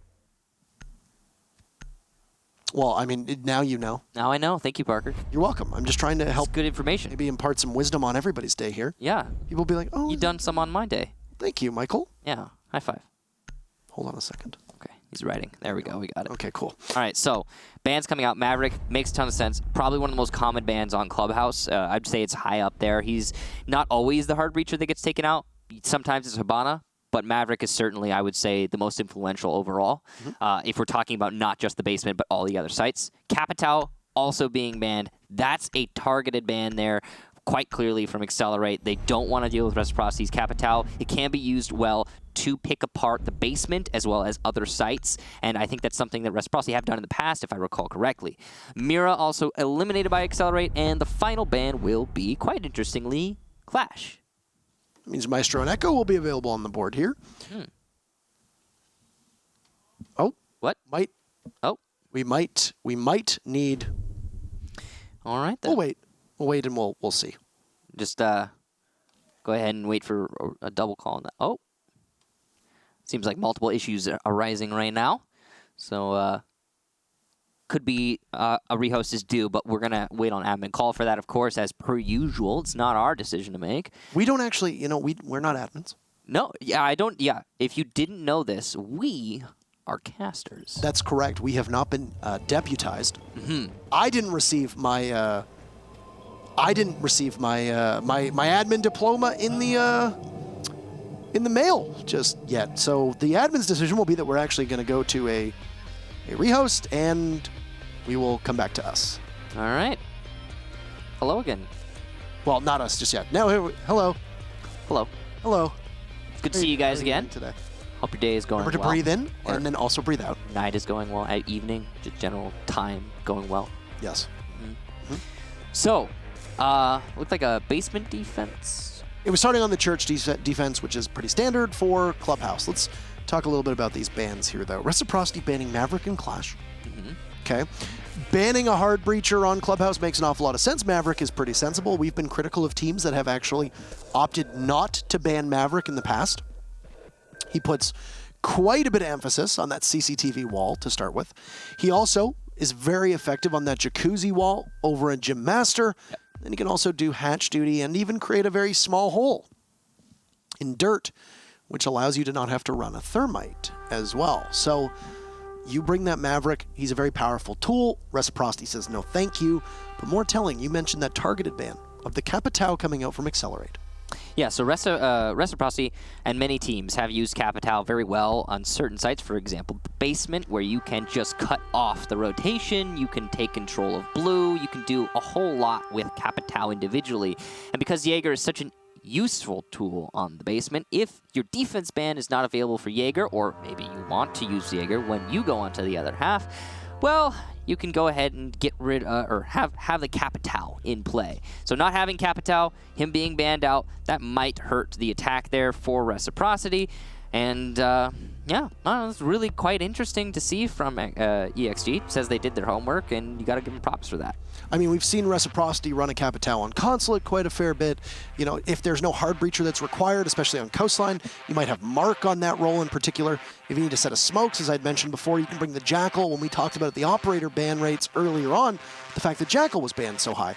Why is that? A lot of the times, targeted bans against Reciprocity, against the way that Fox A will play the Jackal, and smokes do end up being a very significant part of Reciprocity strats. This is good homework from EXG. As you noted, the Clash is also a very smart ban here because you know how much most of those people on Reciprocity hate playing against shields, whether on attack or not, and Clash happens to be quite powerful on the Clubhouse map. Look no further than the way that 9XT played her for Pain Gaming on Clubhouse last season. If you remember, was the real shining star that we saw, and the real first opportunity to prove the strength of Clash was a lot of times he would keep her in blue when they were defending downstairs. And if the rest of the team can bleed out the utility, you have very minimal ways to take care of the Clash in the latter half of the round. Something that we know, that cheekiness that Accelerate can play with, especially having a Clash on their roster. Reciprocity doesn't want to have to deal with that. You just take her, banner. Easy. Was 9XT the one who got that clutch in the main hallway in the basement? Against, it was a Buck, I think. It was a 1 versus 1, and he did the quick swap when he did the little turtle thing, when that used to be a thing. Yeah, that was really awesome. That was a long time ago, though. So we're going to get back into the game, it looks like. Hopefully everything is working this time, and we'll get some action for you. But nothing's happened yet. It's just selection and so on, and making sure everything's working, and it is. We get right into it. We'll see. Just have to make sure. Just have to be super certain. Just have to be sure that everything is A-okay. Looks like it is. Looks like it is. Yay. Hooray. So everybody should still be on the same operator lineups. I mean, that would make a lot of sense. So you have the reveal phase. Everyone knows who they're playing against. And if you were to change, that would seriously disrupt things. It looks like we're going to do a rehost if the call is in. That, again, comes down to the admins, though. So let's go ahead and wait on that call until we have it. Okay. All right. So, still waiting on admin call. But, yeah, it looks like there's some kind of problem right now. And we've got the admin call. So we'll be going for another rehost, it looks like. And, all right. We'll just wait. You know what? You know how we only have 3 matches today? Mm-hmm. Wow. Doesn't look like that's going to make the day shorter. Well, we did go all 12 rounds with Rogue and DZ, to be fair. It's true. Oh. We wait. Might. Okay, apparently it's fixed. We got the game for you. Don't know what happened, but looks like we get to play. All right, so basement defense here for Reciprocity, and we have a nice assortment of attacking operators. coming from EXG. They've brought 2 Hard Destructors, and we will very likely see both those Hard Destructors throughout the entire match, as it is Clubhouse. Thermite and Hibana, the one's not banned. There is a Cade being brought, or Kaid, excuse me, and he will be using those Electro Claws on the drop downs, which makes a lot of sense considering it is a beast defense right now for Reciprocity. Could be opening up some Castle Barricades here. Interesting to see Castle on basement. We do see it from time to time, but it's also neat when it happens. The times that we tend to see, oh, and there goes the Kite as well, getting added to that alongside the impact trick. So Schlongi is now going to require an EMP from Bio to take that out. Or maybe just have Achieved be able to slap open enough of that floor with the Skeleton Key. I think it's really clever the way that they put the impact trick before Kaid, because it's going to bait out the first Hibana X-Karos, which you can delete with the impact, and the second one might even be caught by the Kaid, because Hibanas tend to immediately put down their second one and just try to brute force drops. Not so here, but that's clever the way they did that. It's actually a bit too quick from Foxay, because you're maybe half a second behind and you're able to grab all those X-Karos that could have gone down and really deprive Schlongi from being able to do anything, those X-Karos in particular. It's going to be an impact from Foxay getting tossed out as all of the protection above him is being scattered by the wayside onto over top. And there goes Mark, very first kill is Crusher. The Fragmite watching and waiting patiently, eliminating the Pulse. That's a lot of information that will be taken off the board. That Castle Barricade is actually working against the defense right now. Excellent game knowledge here from Crusher and positional awareness to use the Castle Barricade to his advantage along with that position.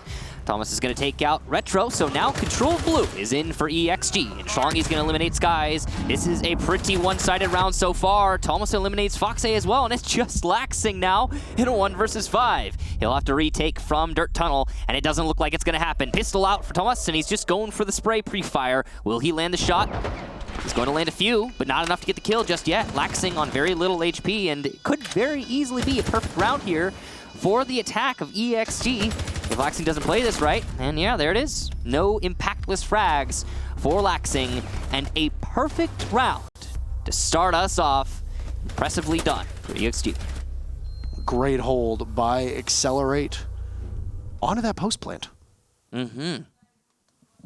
Excellent job there, opening up the church wall too. I was impressed at how quickly they established control, opened that wall, and were into the site. I also think that, again, the defensive setup from Reciprocity was working against them. You don't see a Castle Barricade in Pro League work against the defense very often, but that is a good example of that very thing happening. Could be some pressure put onto Moto by the defense, allowing for a little bit of mitigation on the assault, but nope. Castle Barricade in the way. So, moving on. It's going to be a basement defense again for Reciprocity, and they're just going to stick to their guns. They're going to change their strategy a little bit here if they want to have success, though.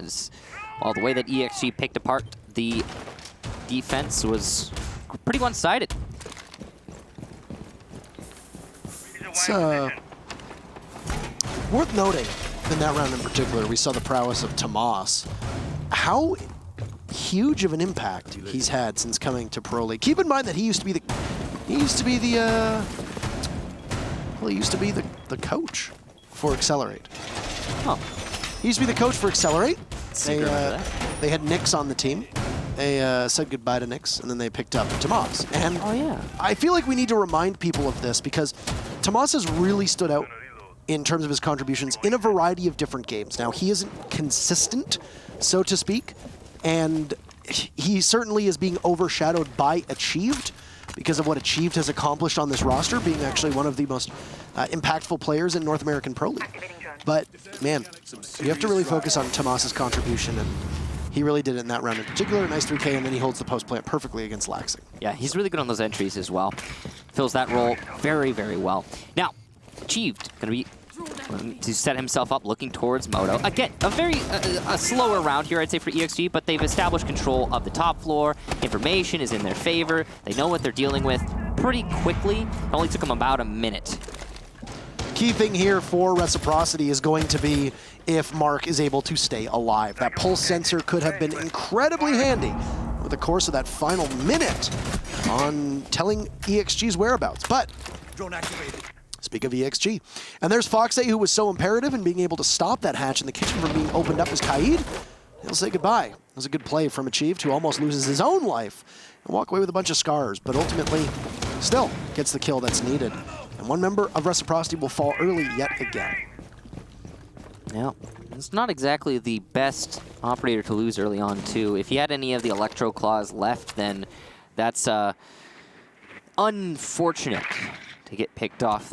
But it's not the end of the world here for Reciprocity. They still have a decent hold on the sites. Looks like EXG is changing up their strategy, maybe, as they seem to be setting up for an armory take this time around. Gas canisters are going to counter that quite substantially. Skies is able to continue to juggle on that drop down. Their entry could be denied easily from Reciprocity. Tomas is starting to work his way towards blue. Last time he managed this control. Will he be able to get it a second time around? Ooh, bad timing there on the angles. Tomas eats a lot of damage, but wins the fight regardless. Retro, what happened? Excellent job to Tomas getting that entry. Laxing's going to refrag though. So blue not in control of EXG. Now, it's just 2 here for Reciprocity. Laxing tries to rotate out of dirt. He gets shut down by Achieved, and in the site, Mark gets shut down. Looks like we have a disconnect from Retro, so it's very likely going to be a rehost, but that round still goes the way of EXG, and that's 2 in a row. Those have been some ridiculously dominant rounds for EXG. Yeah, there hasn't really been that much on the side of Reciprocity that I have really liked. Picking the fight needlessly, as you saw the entirety of your ceiling collapse to the buck above you, wasn't really well advised. And then as EXG went from a church take over towards an armory take, you had Mark staying alive a little too long and being on his sensor trying to give information while the rest of his team died around him and he had no opportunity to get out of sight. Now, through 2 rounds, there's been 1 kill on Reciprocity's side. That was Laxing, who got one in vain before emerging from dirt and getting picked off in the previous round. That's been it. So pretty close to 2 perfect rounds, back to back. From Accelerate, this is forcing Reciprocity to go to another site, as I think you realize at that point, hey, we probably shouldn't try to go back down to church for the second time. You're, see what you can accomplish on another site. CCTV is not a bad one to go to. It works well with the castle, which we're seeing get brought for the 3rd time here from Reciprocity. Good job to Retro making it back so quickly. It's going to be Cash instead of Jim. So like you said, you have to go somewhere else. Clearly Reciprocity going to favor Cash to Jim. There's some mixed opinions, I think, across regions for that particular selection, but most of the time I think when people go Jim instead of Cash, it's just to try and mix up their opponents. A lot of Legion traps going into storage. Curious. Probably just trying to deny vertical pressure. You can cut off rotation between the Cache stairs and Cache itself by opening up 1 hole in storage, if that's your priority. It also might be EXG's priority. They've brought a lot of soft destruction. Of course, the Buck and the Zofia. It's an abundance, to be honest. But not the priority early on. This is curious. An unreinforced wall into server. Not entirely sure what the priority there, what the goal is there for Reciprocity. I'm surprised a little bit. I'm guessing what they're trying to do is make it so you can only open up part of the wall, because a hard destructor is not likely to go to try and open up that wall unless it's Hibana. And at that point, why? Better to go for a construction take, right? But who knows? We'll see. It looks like they do have some Hibana Excaros already used, and probably on the garage walls. Saw a little bit of innovation the last time Reciprocity defended the site with the way that they played the Miras, if I recall correctly, on the separate walls. But you're correct. Of course, with her being banned, we don't have an overlay up right now, so you can't actually see that there's no operator or which operators are banned on the top of your screen. And it was EXG who banned Mira, so that's another good point of excellent research on the side of EXG. So obviously, just showing that you strat it out. I mean, you got to imagine that Accelerate expected to play Clubhouse. If they do win in the interview, we can ask and possibly get some definitive information from them. But here's your pressure inside a garage. And it will be achieved. Gun down. Ooh. Crusher downed as well, so Reciprocity has a good answer for this aggressiveness from Accelerate. That's 2 bodies that will not be available for Accelerate. It was Achieved's nade that downed Crusher because Mark killed the Achieved while he's throwing the nade, and he's going to get even more kills as he goes for the vault, going for the 4K, but it won't happen. Schlong, he shuts him down. But still, an excellent hold of the garage. And that's going to put Reciprocity in a great spot. They'll win the round in the last few battles there. Retro and Laxing sweep it up. And there you go, first round for Reciprocity. And Reciprocity really needed that one, Yeah. not just for momentum, but also for confidence to be able to keep it in step with their opponents, because you lost to quite swiftly to Accelerate, and both of those rounds, as you mentioned, were so definitive that you got to be able to put something on the board and show that you can put up a fight, because the potential for you to lose momentum and lose confidence, it's absolutely there. So, Gym and Bedroom will be the fourth site, or rather the site for the fourth round, because you lose church twice. You're not particularly eager to go back down to it. You hope that your prayers are answered somewhere else. They were answered in Cache CCTV, and you'll see if you can answer it over on the Gym Bedroom side, as Reciprocity looks to have to wake up from the aggressiveness that Accelerate was bringing their way. Got a Nomad being brought out here. Curious lack of Nomad play so far through the day, but she will make an appearance. It's going to be a powerful tool for the attack to use. Cut off those surprise plays the defense often use to get an advantage. You know, it's been discussed before. We bring it up again. It's hard to really tell when Nomad is impacting a round from a spectating point of view, because it happens so quickly, and it's usually in remote locations that if Nomad is actually hitting someone with an air jab, you usually, again, sometimes it can be hard to notice. That's an important thing to point out with her as well. She will influence rounds, you won't always see it. Mute being brought, but no Bandit nor Kaid, so it's going to be Mute's responsibility to hold on to the Jacuzzi wall as long as possible. There is no Thatcher in play, which means opening up that wall is going to be a little bit more difficult, especially considering Maverick is also not here. It's because he's been banned out. Schlongi trying to cut off rotation between Cache and Workshop. And look at that. Here come the air jabs. So my device is planted. We're going to see the effect of the air jabs already. They will, if nothing else, warn the attackers if anyone's rushing from Cache. And that means that EXG can drone out significantly less, and they don't need to leave anyone on their flank here. So that's some really great efficiency coming out from this operator. And once again, but just simply by having a Nomad on the board, you realize that you can't rotate freely as defenders. You don't really have that intel to know if there's an air jab on the other side of a doorway, on the other side of a wall, etc. Keep in mind, they don't make any noise. They don't give off any visual indicator like a Claymore does. There might just be silent death on the other side of the door, in which you get knocked over and there's somebody there to take advantage of it. And if you don't die immediately, then they at least know where you're coming from, as there's an audio indicator of where that air jab was triggered from.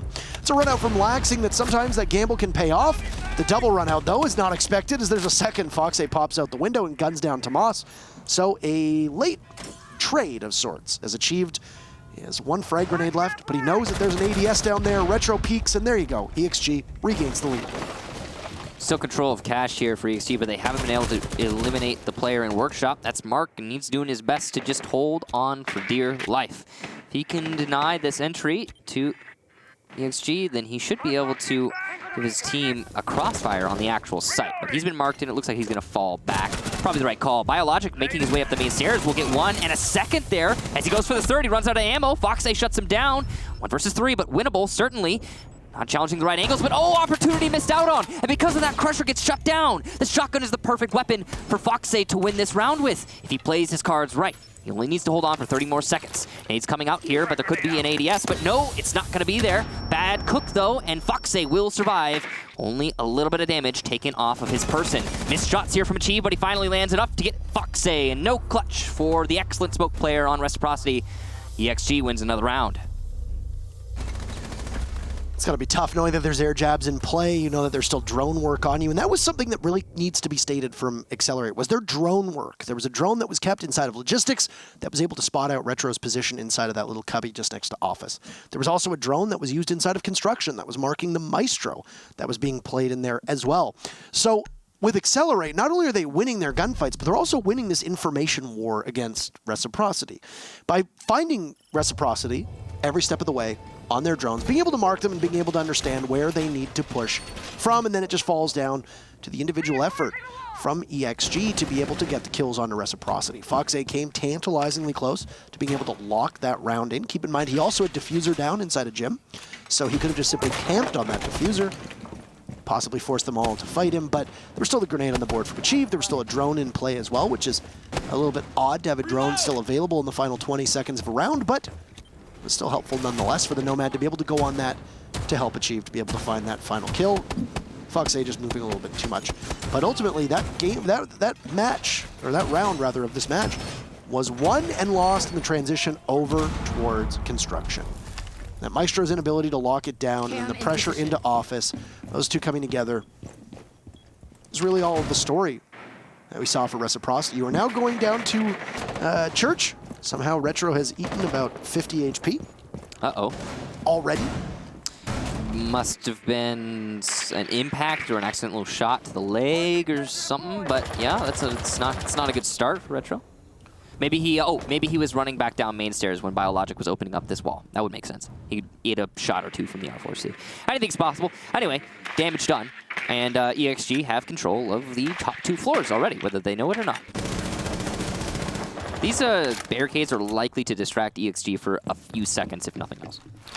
I think that it's also just a mental game. You see that the barricades are there. You might have to, I don't know, you might have to drone it out because there are teams that definitely will roam when you know that you're defending Church downstairs. Yeah. It's not exactly common for teams, but as we've seen from a variety of different matches, you could possibly lose the round quite early on if you just simply don't do your homework. Figure out if there's somebody that's roaming upstairs. In this case, right now, it looks like every single body of Reciprocity is going to be firmly in and around the site. So you don't have to worry from our perspective about there being a roamer, but if you're EXG, yeah, you kind of still need to. Great use of soft destruction here. You can see, again, an abundance of soft destruction being brought by EXG to the point at which they have actually sacrificed the Habana. They have a clear focus in this round and know exactly what they want to do. They don't need the extra hard destruction. EXG now still focusing on blue. Have yet to get control, and it's going to be a rush in through Moto. No one's challenging Biologics, but he misses all of his shots. Oh no! The pre-fires will go everywhere but on the target. And Reciprocity will get 2 on this entry. Now 3 as Mark lands another shot onto Achieve. Blue entry denied from Laxing, and it's a perfect round for Reciprocity.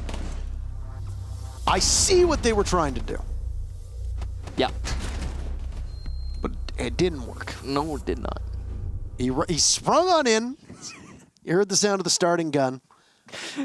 He was off that starting line, but it was the human equivalent of hitting the very first hurdle and just falling back down. And then everyone else falls behind you. And then it's chaos. Yeah. Yep. People trying to dodge. They can't go out of the lines. People's limbs tangled up. Yep. Pieces of wooden hurdle and metal Everywhere. Somebody got impaled somehow. watch. Somebody got impaled in their thigh. Don't bring violence into this. Oh, okay. I was trying to sell it as whimsical, not morbid. All right, you're right. I took that the wrong way.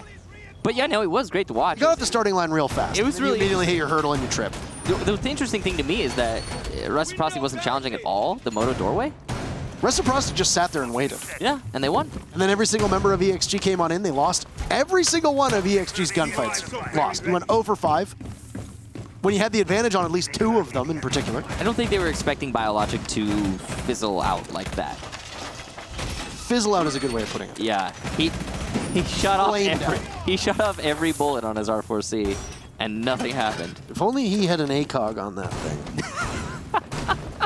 It wouldn't change anything. Maybe it would have changed something. I don't know. Could have seen a little bit farther, Yeah. relying on the hollow. Well, I'm sure. Well, I think he was using a reflex? Well, whatever. Weird round. And I'm sure it's not going to get any weirder than that for the rest of the day. Anyway, cash defense here. And this is the first round that Reciprocity managed to win. So, well, this site is anyway. Biologic actually has potentially a free kill here. If someone gets on his drone and calls for him, easy pre-fire, and he whips it. Achieve manages to land a shot, though, so the kill is in. Laxton goes down. Good job to EXG getting that pinch off.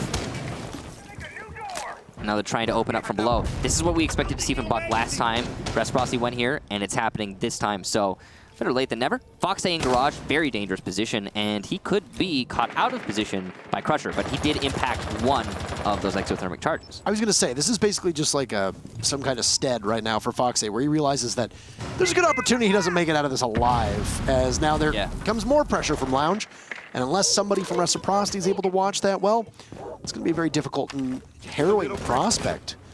So you can see or hear the shots from the AK-47 of the Nomad, and finally, Fox A gets downed, as it is Schlongy with that AK, or the 74, technically. Is it an AK-74? It's an AK. We just call it the AK. I actually don't know what it is following that.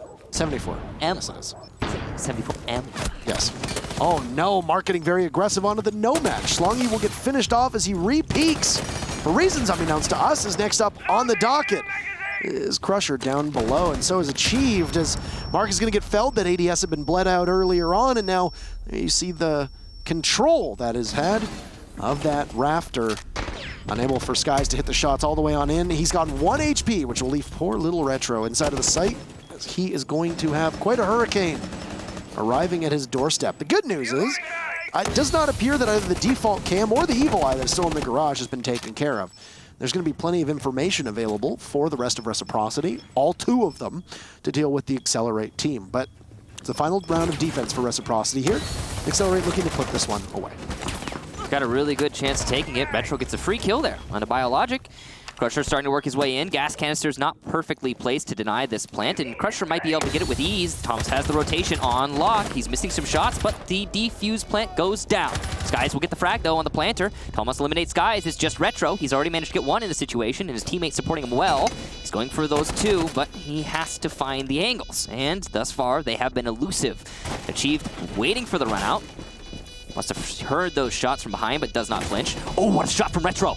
A 1 versus 1 now. He has to know where the buck is. The shotgun skeleton key out, though, and oh, it lands. Achieved wins the round. EXG takes it, and a little bit of celebration is in order here for Achieved, and Accelerate as a whole, since they take this half 4-2. Worth noting as well that the vaulting has changed too, and we might need our 3rd or 2nd rehost. Would this be our 2nd? This will be our 2nd here this match. Well, it was almost our 3rd. Almost a 3rd. Yeah. Waiting on admin decision. Yeah, and there you go, confirmed. We will have another rehost for this matchup, and we will have the teams go back into the lobby and then go from there. So, all right. That was a really nice try from Retro. You're absolutely right. And I have to say, if we were on the old vaulting system, he would have been able to take that. I was going to say, you vault slower now. Yeah, so I think the vault is, the actual speed of the vault is the same, but the camera follows you more accurately, I think is what what they did. Is it instead of you kind of arcing smoothly over the vault like it used to try and make it more comfortable for people who are vaulting, it jerks with the actual position of your hitbox, so you can't get a peeker's advantage as you go for a vault. That's what I was saying, is like I think Retro would have won that if he had the old vault, but it's a good thing what we have now. It's a good change. I like that the change. Yeah. I like the change as well. Okay, so first half in the books. Yeah. Reciprocity took 2 of those rounds. Accelerate, looking pretty good, taking 4. It's the same split that we saw from DZ Rogue, map number 1. Attackers take the majority of those rounds. Now, a lot of that falls down to Reciprocity just not putting together the greatest defensive effort. That first round in particular, you know, you had Mark get peaked early on, and you have a couple members of Reciprocity get a little too aggressive. It ends up being a perfect round for Accelerate. Second round on defense, you see Fox A peak early on as Kaid, what he really didn't need to. He basically tosses his life away. Laxing's the only member of Reciprocity picks up a kill in that single round, and then you go through 2 rounds with 1 frag between you. After that, it was a bit of stumbling from Accelerate that allowed Reciprocity to be able to close that gap and try to draw the numbers a little bit more even. Reciprocity hit their shots as Accelerate almost comically couldn't. But when we flip sides here, the way these teams are playing, that toothlessness that was really on defense from Reciprocity on certain rounds, coupled with the fact that Rec also just sat there, didn't really do all that much on a couple other defensive rounds and let the fight come to them without real counter push. What's your prediction heading into the second half now? Because I'll be honest with you, I did not expect Accelerate to pick up 4 rounds in this matchup.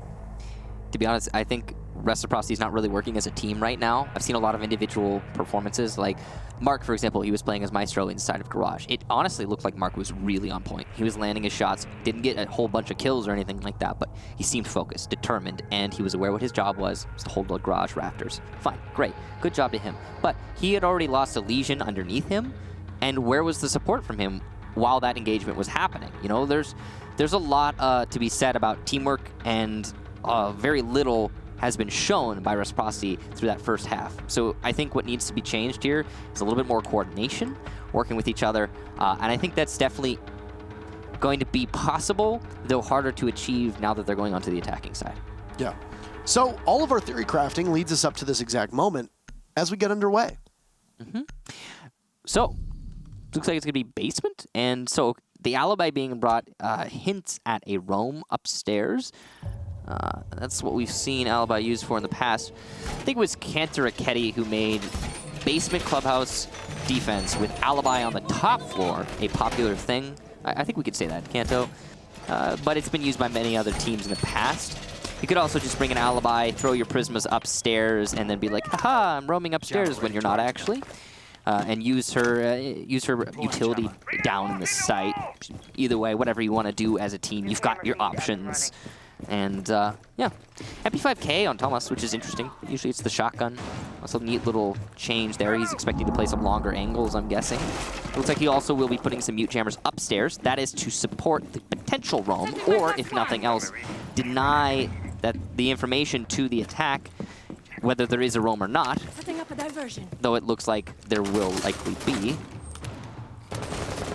Yeah, he's going to commit to Garage. One impact used, he almost got he could have gotten picked off there if someone had peeked from the garage door, but not the case. Reciprocity is going to start with their drone work, and Retro's opening this angle so he can cut off the window from garage to server and get the default cams, which he has already accomplished, as well as one Valkyrie cam. Thomas takes out Skies, so it's a good start here for EXG. Looks like that was a run out from the main stairs window. And, well, that's one of the hard destructors. And now, if EXG realizes they took out a Habana, then they can all just fall back to site and win the round based on a lack of hard destruction for the attack. Honestly, we'd be really easy in that situation. Really hard to lose your Hibana first out of every single operator here now, because your Thermite is likely going to prioritize probably that dirt wall, and then you're going to probably go for the church wall. You might have to change some things up now, depending on the way that you're going to apply Retro. He's both exothermic charges, so he's got a lot available. I like this. You mentioned this nod to Cantor Raketti here with the you know the alibi play above. Something that we see a lot in Europe, but it really didn't make its way to North America or Latin America in particular.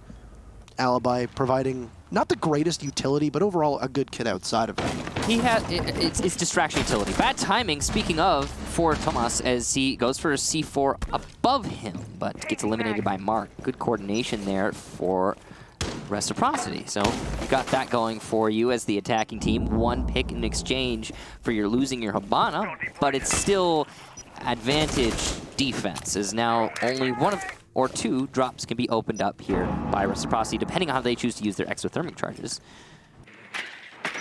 So the roam was successful to an extent in wasting time, but not much else, if I'm being honest.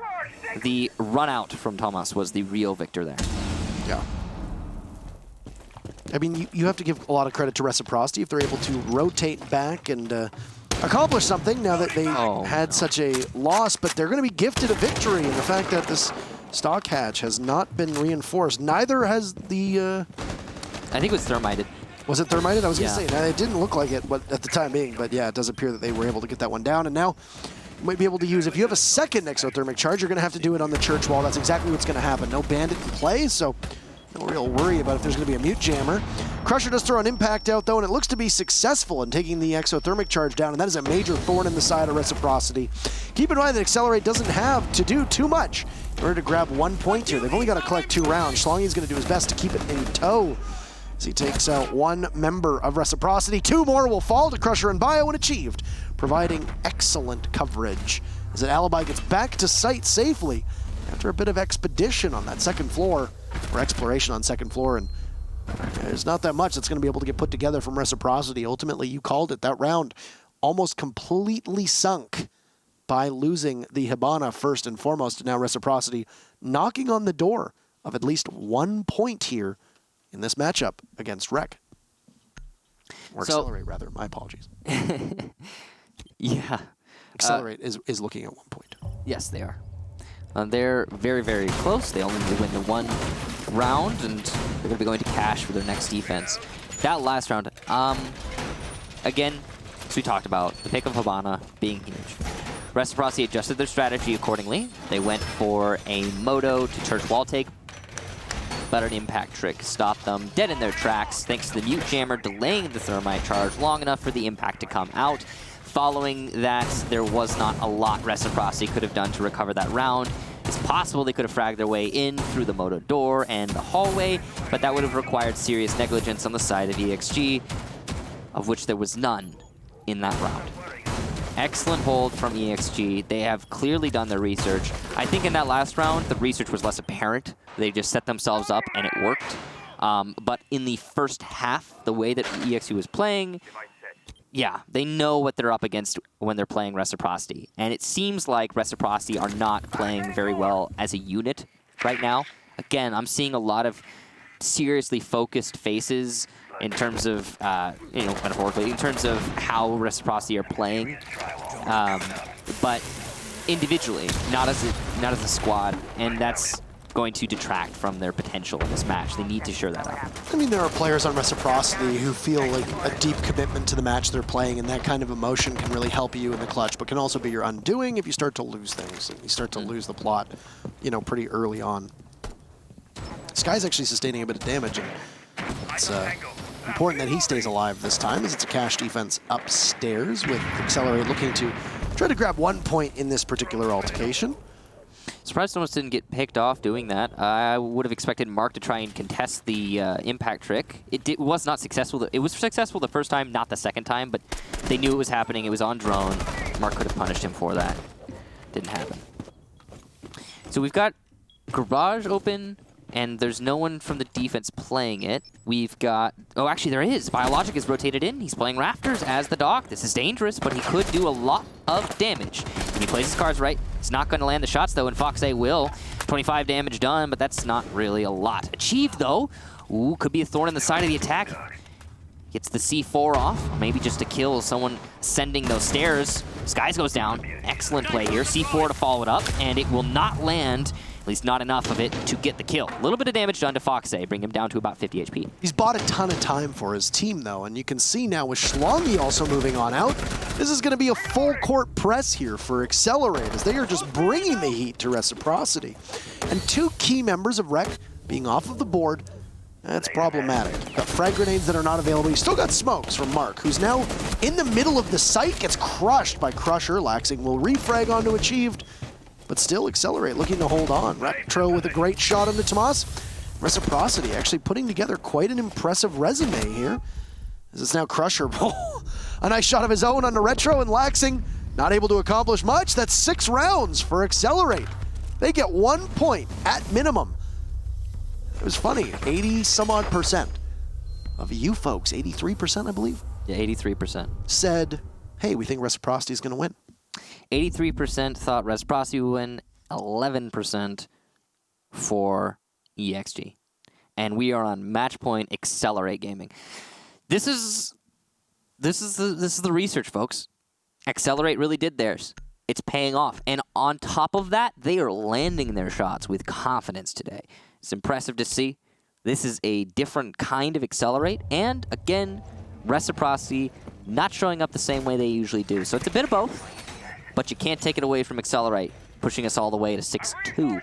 Even if they lose every round from here on out, which is possible, they still get the draw. And I think they've earned a lot of respect here today.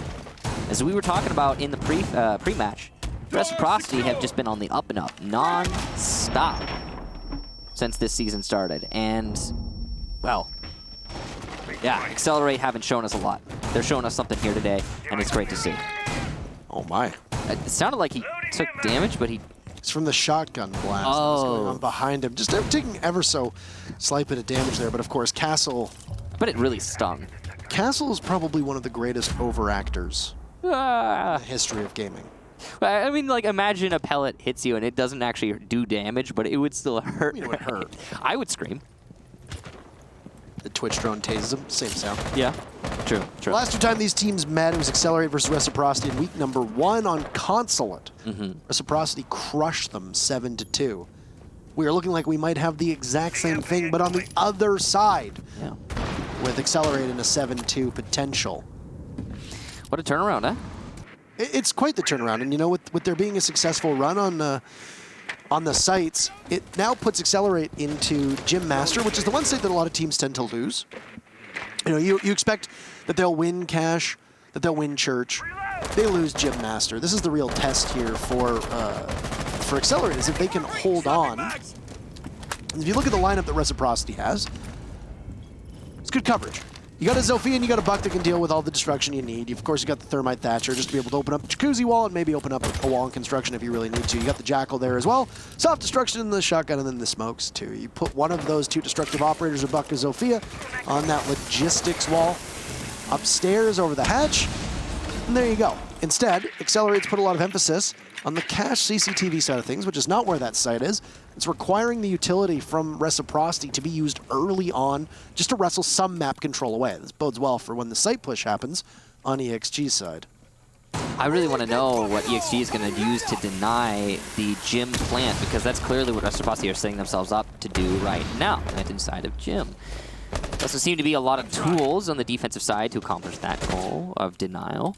Some C-Force. Valkyrie could come from below, so that's an option. You've also got the gas canisters, but they're not going to be perfect to use in this situation. Of course, you've got both Echo and Maestro left unbanned, but neither of them being played. So this could be a hole that Reciprocity might be able to take advantage of in the defense of EXG. We'll wait and see. Claymore not going to do anything here. Mark gets the first frag. Run out from Achieve, not going to accomplish anything despite having access to that run out. Achieve just given his position away though. So with the fact that Reciprocity has a numbers advantage as they now go for the diffuser on Retro's side of things, they might be able to watch for where Achieved is coming from, but he'll out-duel Mark. Be quite victorious in the process. Accelerate will now have to deal with a timer too. There's Schlongi eliminating Skies, and in the post plant, EXG buys himself an advantage. Possible jump out from construction, fearing there being a Claymore, but there's nothing by the window as it's all going to be Accelerate. 3 frags in a row. Retro, who got the diffuser down, will need to hold things together as he sees that the ship around him is slowly starting to take on water. Can he plug the hole in time? Schlongi and Bio both in position to start going for the defuse. Bio understanding that there might be a push, but Schlongi's going to stick it, and nobody seems to know. There's no call here. Accelerate under the wire managed to steal the defuse, and Reciprocity are completely oblivious to EXG's stealthfulness. Michael, is that a stealth 100 that we see on Achieved, who manages to put together one hell of an impressive game? Confirmed stealth level 100.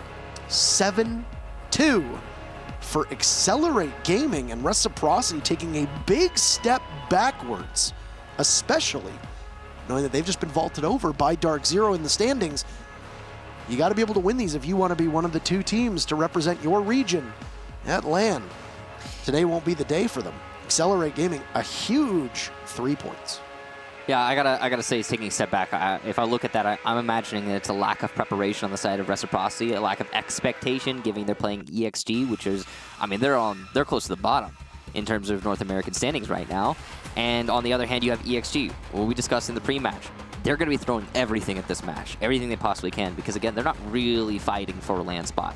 Sure, they could make it to LAN. I don't think it's statistically impossible yet, but it's unlikely. It's very improbable. Very improbable. So they're doing their best, throwing everything they can at the problem, doing a lot of research and study. Both of their bans made a whole lot of sense when you take a step back and look at how Reciprocity played this map. Mira, that completely destroyed Reciprocity's defense on Cache, getting rid of Mira. Capital, that hurts quite significantly Reciprocity's attack on the basement. There are a lot of tools that EXG took away from Reciprocity, and it was great to see. It was impressive. I like to see that sort of research being done. On the other hand, though, it wasn't just an excellent performance from Accelerate, it was also a very poor performance from Reciprocity. Their coordination was nowhere to be seen in that match. I had them actually winning their matchup against Rogue last week because I thought EXG is going to be coming back a little refreshed, Rogue is going to be disappointed after their turn at the Six Invitational. You've got a new coach coming in for Accelerate, which is Pojo Man, as we mentioned at the start of the broadcast. And I thought, okay, Accelerate's going to come back. They're going to be hungry. They're going to be playing with very minimal expectations. That's the big thing, too. They're going to be playing loose. They're going to be playing fun. They realize that there's no auto relegation now, so there's a bit of pressure that's off some of the teams that tend to occupy the bottom of the standings. And they're going to come in, and I think they're going to perform quite well. Now, that wasn't the case last week against Rogue. Rogue put on a pretty good performance, and Accelerate fell quite short. So what happens? I think even though it was a dominating performance from Rogue in terms of the points, I think that Accelerate had an opportunity to steal a couple of those rounds away against Rogue. They weren't able to do it, and I think it could have been a completely different game over 2 or 3 rounds that would have made it a lot closer. And I think that Accelerate are slowly starting to turn things around to a certain extent. This is a huge victory. Starting the day off, 6th place team just toppled that 2nd place team. That's a big victory. And I think that if Accelerate can put 1 or 2 of these together, I think that a land spot is probably out of reach for them. But this is confidence, and this is growth as a team that you build and you work towards for next season. And most importantly, you avoid that dreaded 7th spot where you have to contend against the 2nd best team from North American Challenger League and put your record in Pro League and your position in Pro League on the line. Yeah, and we have some serious contenders in North American Challenger League this season as well, and all of the Challenger Leagues, to be honest with you. But it was just very well played by EXG. They distanced themselves from the bottom, rightfully so. Well earned. Reciprocity had some decent rounds there, but only winning on defense, 1 cash, 1 basement hold. That basement hold, you could even... It was because EXG played it really poorly, and it was probably EXG's worst round through and through. That was when we saw the entry from Biologic spray every bullet into the corner of church and land none of them. And it happens. Mistakes are made. But that was the only serious round where I was looking at it. I was like, yeah, EXG's playing that one bad.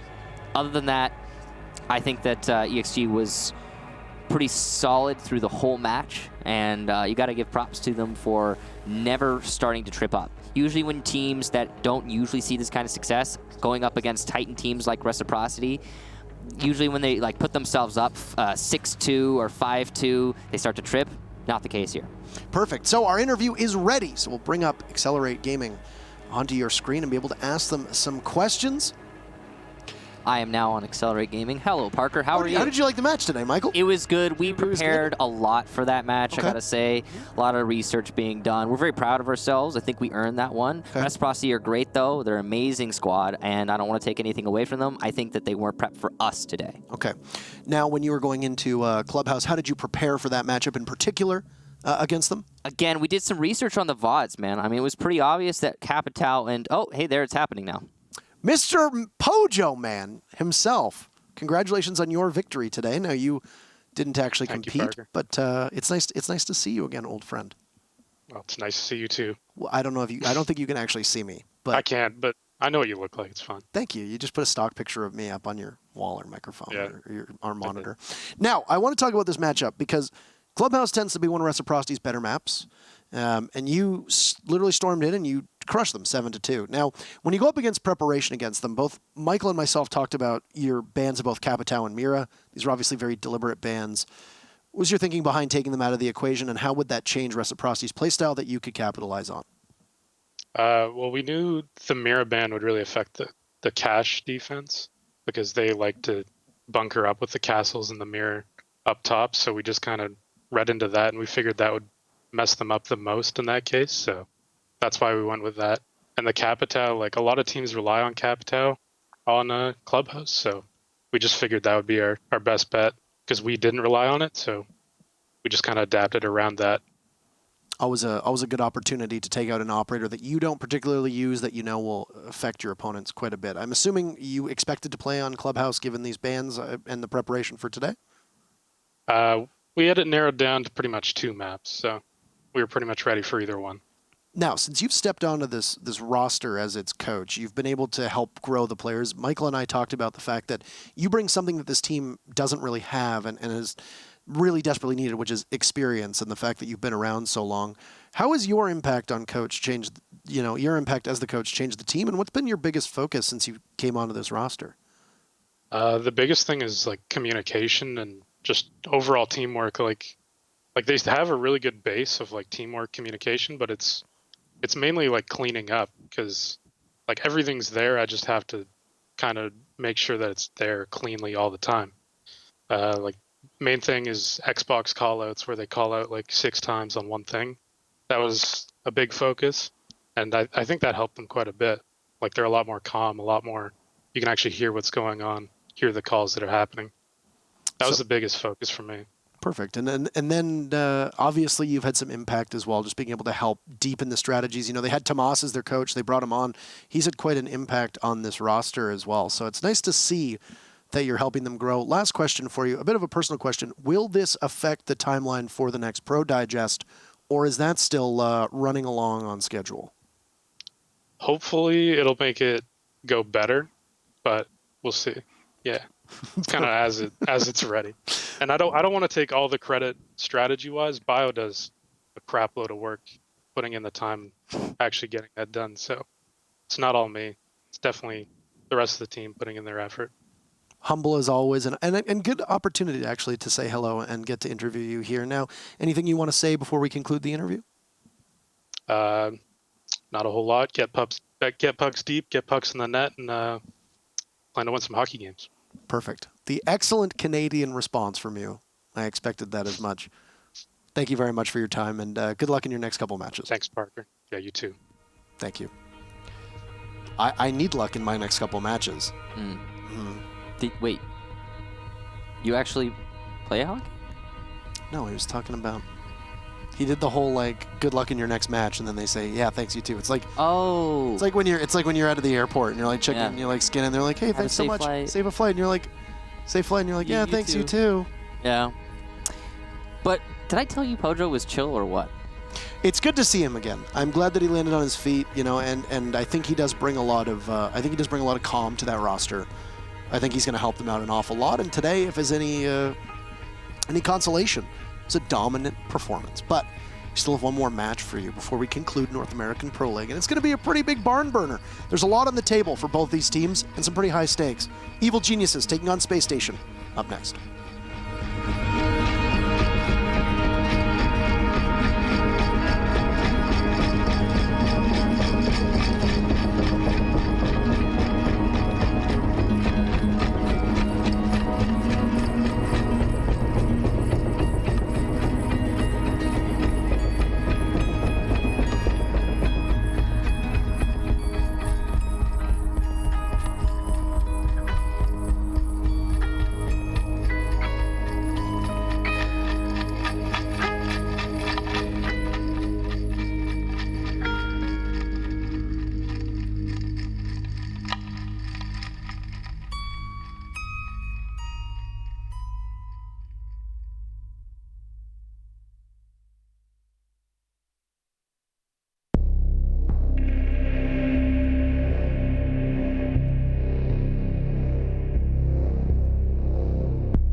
Was not expecting that.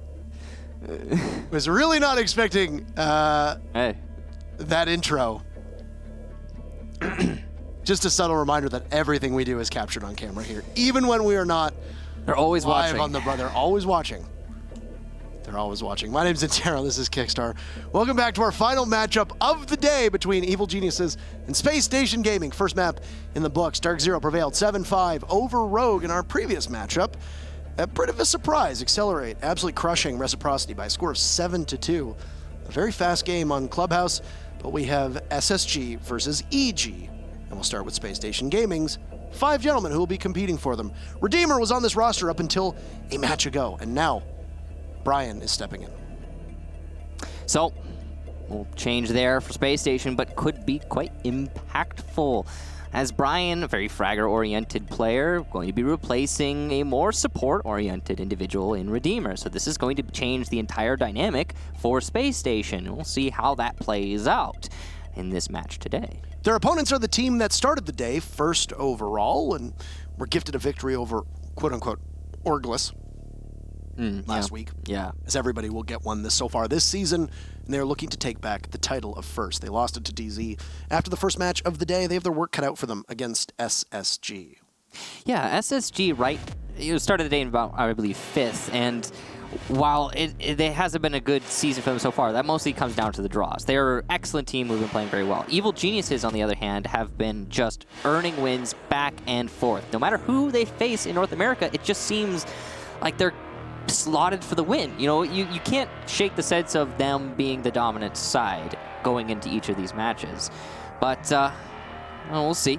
They did beat SSG the last time they met them in the first half of this season. So that is possibly going to be kind of an indication of what will happen today. It was week 1. It was a 7-3 score line on Villa. It looked like SSG was going to be able to do good work. It came very close, and then EG just blew the roof off the damn place.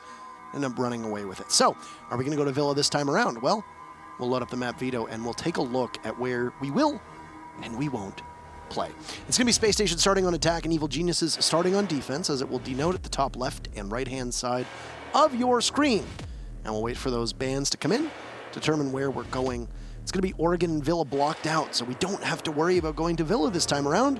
Instead, we'll go to Consulate. And every single match today will be played on a separate map. Diversity is the spice of life, and that's a little pinch of that added to this broadcast as well. So, Consulate, EG, starting on defense first. Obviously, the operator bans are going to matter here. You know that there's a lot of flexibility on defense from Space Station, on the Smoke roll, on the Kaid roll, on the Legion roll as well, if they want to be able to swap those off. With Redeemer off the board, it's not a necessary thing for most teams to ban Maestro all the time, because you don't have to fear him when you're playing. It also gives you more freedom to possibly ban Echo now, which would impact the way that Young tends to play that role on Evil Geniuses. So there's flexibility here in the opera. And an Echo both banned makes for a really fun match when neither of them are here. Fun because it's not played as it usually is. They are both very, very strong operators. Yeah, yeah. And I know that we have both expressed our thoughts on ways to possibly change them around, but possibly make them less potent on defense. But I think that is not up to us, because as we are not ESL admins, we are equally not developers. No. So, no. So that is correct. We talk about the game. We just watch it And talk about it. and talk about it. That's our job description. So, middle floor defense here to start things off. And I think the drops are going to be opened up by EG early on. That means we're probably going to see some C4 presence from below. We've also got the pulse being brought. So C4 from below is well, it's being screamed by EG. That's clearly their strategy here. We've also got the smoke. He's probably going to play by projector, going to open up those holes and can smoke from above. Only one ACOG being brought. It's not essential to bring any more. Bulletproof camera on the dock. Much information as possible. You can see it's already placed inside of B. That's because B is one of the hardest sites to retake in this, well, map, I suppose, as it does not have any soft walls. Soft ceiling, sure. Soft walls, no. Overall, good set of denial here from EG. Might catch SSG off guard, the fact that it's middle floor first, but I'd be surprised if it trips up SSG in any way, shape, or form. This is great patience here of Brian. Almost zen-like, as he and the rest of the team will now decide to rappel on in. Rampy will join, and they will take full control of admin. Control of admin now accomplished. The quick charge, the quick deploy breaching charges. Rampy will place it down. Great practice. Takes it right back up. He's going to use that somewhere else, Michael. He might have been able to call out that pulse there. Good information from Rampy using these. Why use a breaching charge when you have a sledgehammer just to smash it, as the pulse is still being discovered down below, and that will be Rampy now back out the window. So Rampy, to characterize what Rampy just did, he repelled in, deployed a breaching charge, picked up the breaching charge, repelled back out. And now he is scanning the area with his gadget. There you have it. That's it. That's what happened in the first minute of the round. Did he just throw 2 drones? Am Both drones. I tripping? One of them hit and one of them missed. Okay, I thought I was just having a little deja vu there, but no, threw his drones. Yep. Now he's going to be droning out Visa. So, all the while, Pulse been gathering quite a lot of information. He's going to be calling that out to his team. Really have a lot of map control right now. I mean, you've got admin, and that's really about it. It looks like Chala's outside of the building, too. And Thinking Nade's going to join them. This lobby defense from EG might actually be confusing Space Station. I don't think they were expecting. Also, I think that is Geo. Yeah, I'm pretty sure that's Geo. I think he's done this before, right? Geo has had 4 different names that I have seen. Geometrics. Sleepy Geo, Sleepy Senpapi Geo, Geometrics. He's from Geolicious? He did a Geolicious? Geolicious. Really? Yes, 5 names. I didn't know that one. The man changes names as much as he changes teams. Ooh. That wasn't a diss. He's just been on a variety of different teams. Okay. Good position, though, for him as he looks up towards this window. Might get spotted out, but I think SSG is well aware of his position in here. A vault will be their undoing. As great patience, his phone will ring for exactly 12 seconds as the smokes get tossed out from Chala. And it'll excise the site. Chala's just in waiting. There you go. Geo takes out Rampy. Bosco refrags on NVK. Chala looks the wrong way, absorbing quite a bit of damage. Some fire through the smoke as Necrox will finish him off. Plant going down. And it's successful. The newest member of Space Station will now get out of dodge as Thinking Nade holds the rotate. On to Canadian. Geo picks up kill number 2 onto Brian as Thinking Nade still posted up on that spiral stairs watching. Possible rotate behind him.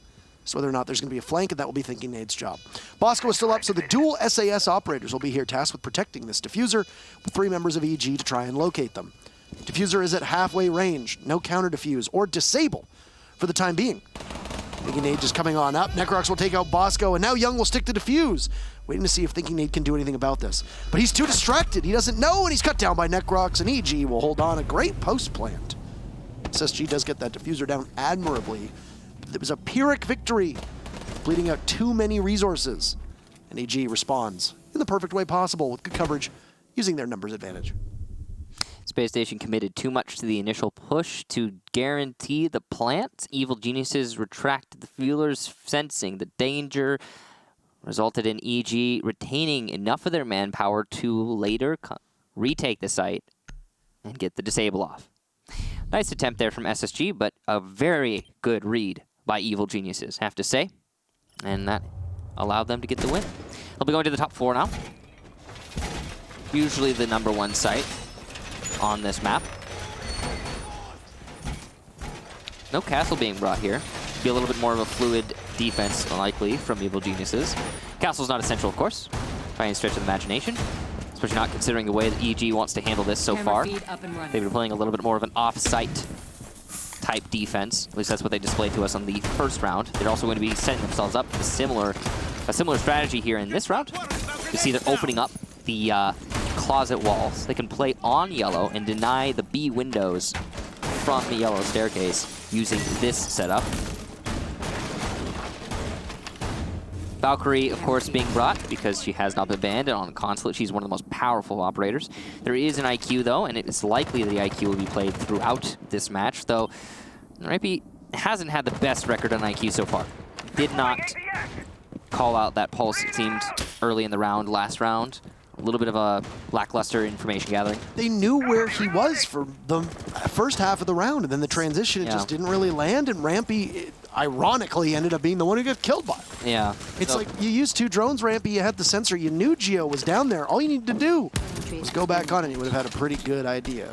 Rampy is definitely in a very high-pressure situation, playing on IQ. He needs to accomplish a lot as this role. He's playing against a Pulse, a Valkyrie, and he's got the Jaeger ADSs. There's so much for him to deal with. So, really on him to not make mistakes. It's a difficult thing to accomplish. This is a good camera here. Actually should be protected from IQ for a good amount of time, at least. Forcing some exposure, I'm sure, from the IQ in order to get the camera. Habana opening up a hole here that's going to cut off rotation from the Visa stairs. No defender going to come from there throughout the round. Young's the perfect role to hold on to this A-bomb site right now. This is a spot that Young is playing in that is a lot of times referred to as Bosco spot, which is very interesting here. Down goes the sole hard breacher on Consulate. Brian just not looking meet his fate at the hands of his fellow countrymen, and Canadian tossing up that C4 onto the pulse roll, which was something that Geo had flexed off of. So this is, again, it's not necessarily Rampy's fault, but it is a bit of a failure of the IQ to allow something like that to happen. Not a good situation to be in. High pressure roll right now, whether Rampy knows it or not. Necroc's going to be roaming downstairs, and he's just doing his best to deny the vertical pressure. We all know how well Rampy frags on the Ash. Without an ACOG on that R4C, it'll be something to keep an eye on as to how he's able to track as a player using somebody else differently now. So only 45 seconds. There goes the Dokkaebi call. First logic bomb goes out. It'll recharge, but the smoke will get caught by an ADS. This is bad utility usage from Space Station. We'll see if they're able to course correct. An EMP will go down to try and take out the ADS as another smoke canister. Smoke grenade will likely get tossed at some point. Just whether or not it'll be caught, well, that's the good question. You still got Canadian playing from below. He's going to be a wild card now as NVK spots one body heading on into console office, or to projector rather, as there goes Thinking Nate getting that diffuser down. But Geo picks up 2 huge kills. Thinking Nate gets that diffuser down, but it might all be for naught yet again. Canadian shut down from Thinking Nate. He's doing great work with a 2-piece of his own. And now look at Necrox and Geo's HP. Still got some stim pistols from NVK. Going to possibly contest onto Chala, who's prone for the time being. Down goes NVK, who'll try to self-res, but Chala finishes him off. Necrox gets cut down himself. It's all up to Geo. He manages to secure Chala. Oh, it takes out Thinking Nate as well. He's got them all. Canadian has been able to take the ace away, but Geo will walk on up and grab that diffuser. And what a post-plant from Geo himself to give EG round number 2, despite daunting odds. EG, ever so impressive in the face of adversity. Well, Thinking was about to get, I believe, a 4K there. He was pretty close to doing the same thing that Geo did, but on the attack, not happening. He also got the plant. Very impressive round. I was surprised at how little denial we had on the side of Evil Geniuses. You would have expected there to be more presence on the site, but not the case. Following the initial entry, it was a pretty easy plant there for Space Station. Young fell off of the projector bomb site. Instead of trying to control, he just rotated to connector. Because of that, there was... Well, that's where all the denial went from EG. However, that mentality of falling back and going for a retake has worked now 2 rounds in a row for Evil Geniuses. Clearly the right decision. And, well, see if they can continue that trend. It's going to be basement now. They've gone, well, they haven't finished the full circle yet, but they're getting pretty close. There is a 4th bomb site on this map, but it's often unused. And so seldom played. And the consulate full circle is when you defend top floor, middle floor, and bottom floor all successfully in a row. To be fair, that used to be the old rotation because there were only 3 bomb sites on consulate. You know, we might be aging ourselves a little bit. At Teller's Archives bomb site, it's the split level between the first floor and the basement. It was only added just a couple months back. Right. I think we saw it. It was after Paris, if I recall correctly, was where it was added. Which would have been, I guess, September of last year. So actually quite a while. It was 7 months ago. No, I think the reason why that site doesn't get played very often is honestly, why?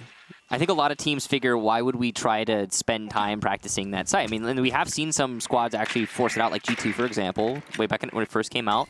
They brought it a few times to try and trip people. But, I mean, all the other sites on Consulate are great.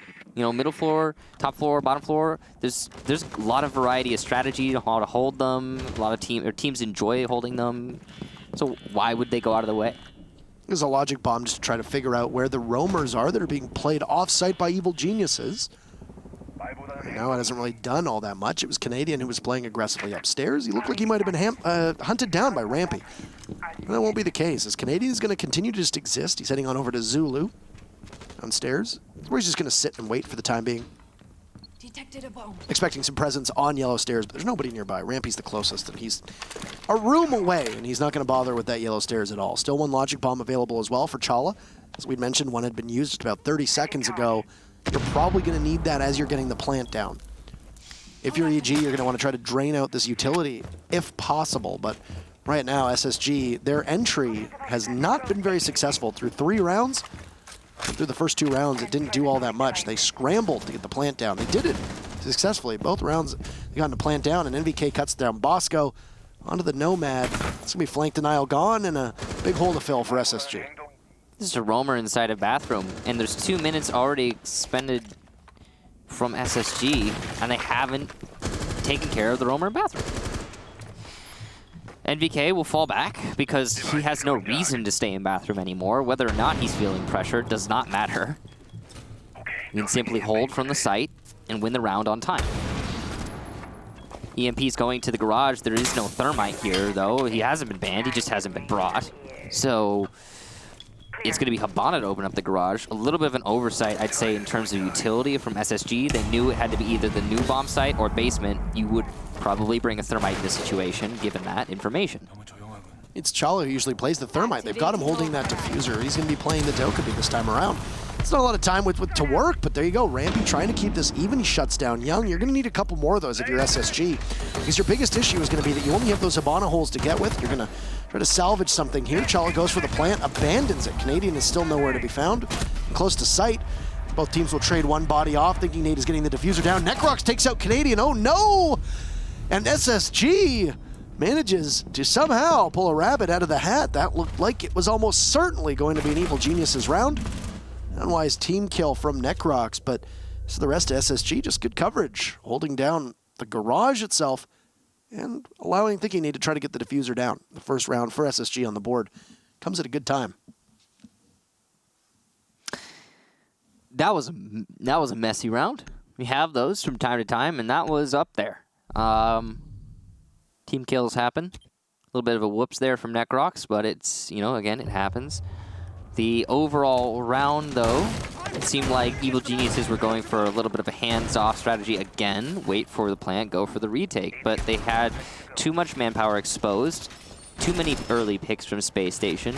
Then when EG went for the retake, they tripped all over themselves. Not to mention, Garage is one of the hardest places to retake on this entire map. So overall, not the best setup from EG. They couldn't rely on their just pure gunplay to win them that round. We'll go back to middle floor. So, not quite a full circle here from EG. It's a loss on the end there. Bringing a rook. It's quite interesting. Canadian gonna bring the rook. Arm pack already placed. You don't usually see that operator, but can be very powerful in the right hands. And if you want the double ACOG, those MP5s. Again, so Bank is one of those maps where you're going to be seeing a rook and a dock, right? I think Consulate is also kind of in the same wheelhouse. It's a lot of long angles, but outside. Especially that second floor. True. You put a body up over near the bathroom. You put a body up inside a console office. You can even possibly put a body up inside of admin. If you want to be one of the few teams these days that actually defends admin, which doesn't really happen all that much. But, I mean, it is definitely doable, and that's where you want to be. So, and, I mean, we mentioned it, and there you go. Goodbye to Chala. That Dokkaebi, who has been a bit of a pain in the behind, and the only set of smokes that's available for Space Station, will be taken out of the equation. Oh, Brian is getting the diffuser down. He's just in. He's going to choke on some smoke, and he's going to fall off. So there you have it. He needed to fall off as quickly as he could. Young picks up his second kill. Canadian is there, and there you go. These ACOGs, he put to good work. Bosco was a bit off of the plot in this case. He's going to hold an angle all the way to yellow, but essentially a dead man walking at this point. He's a talented player, but a 1v4 up against multitudes of ACOGs with a minute and a half to go. He might not even have a drone at his disposal, and every single air jab has been played out as well. There you go. Well, it did something. Great perspective from Canadian as he gets knocked. I believe they say ass over tea kettle on that one. As he gets sent flying, but that's going to be very limited. And this round's in the books at this time. Yeah, it's done. There's no real point. Yeah. But so, okay, SSG have had a decisive focus on the site, on playing the objective. And EG have just been waiting for them to do that and pouncing on them when they do. That's it. It's a good mentality from Evil Geniuses that's paying off very well for them in these rounds. SSG, most of their casualties happened inside, in Piano specifically. And Evil Geniuses let SSG get into Piano so they could win that round. It's a great collapse from EG once again. The strategy paying off. It's going to be a top floor defense. So we go for another attempt at full circle. Looks like EG has the full momentum in their corner right now. the way that they've been playing, they're just winning their gunfights on the retakes, and it's working out over and over and over again. Just didn't work out on the basement. That's it. That's the full story right now. Set up upstairs again. So the way that SSG attacked this, they came from admin office last time. They got control of A, got the plant, because Young fell out of A to hold from connector, play a little safe, into the whole strategy that EG have been employing throughout the match. It worked out on the retake. One ACOG being brought as well from Geo this time. They've been changing up roles quite a lot. Have you noticed? I mean, EG has a lot of versatility. Look at Space Station and the fact that they've been bringing almost identical lineup every single time. They made some alterations here or there. Bosco's flexed off of the Sledge onto the Nomad, but by and large, everybody else has maintained the exact same roles.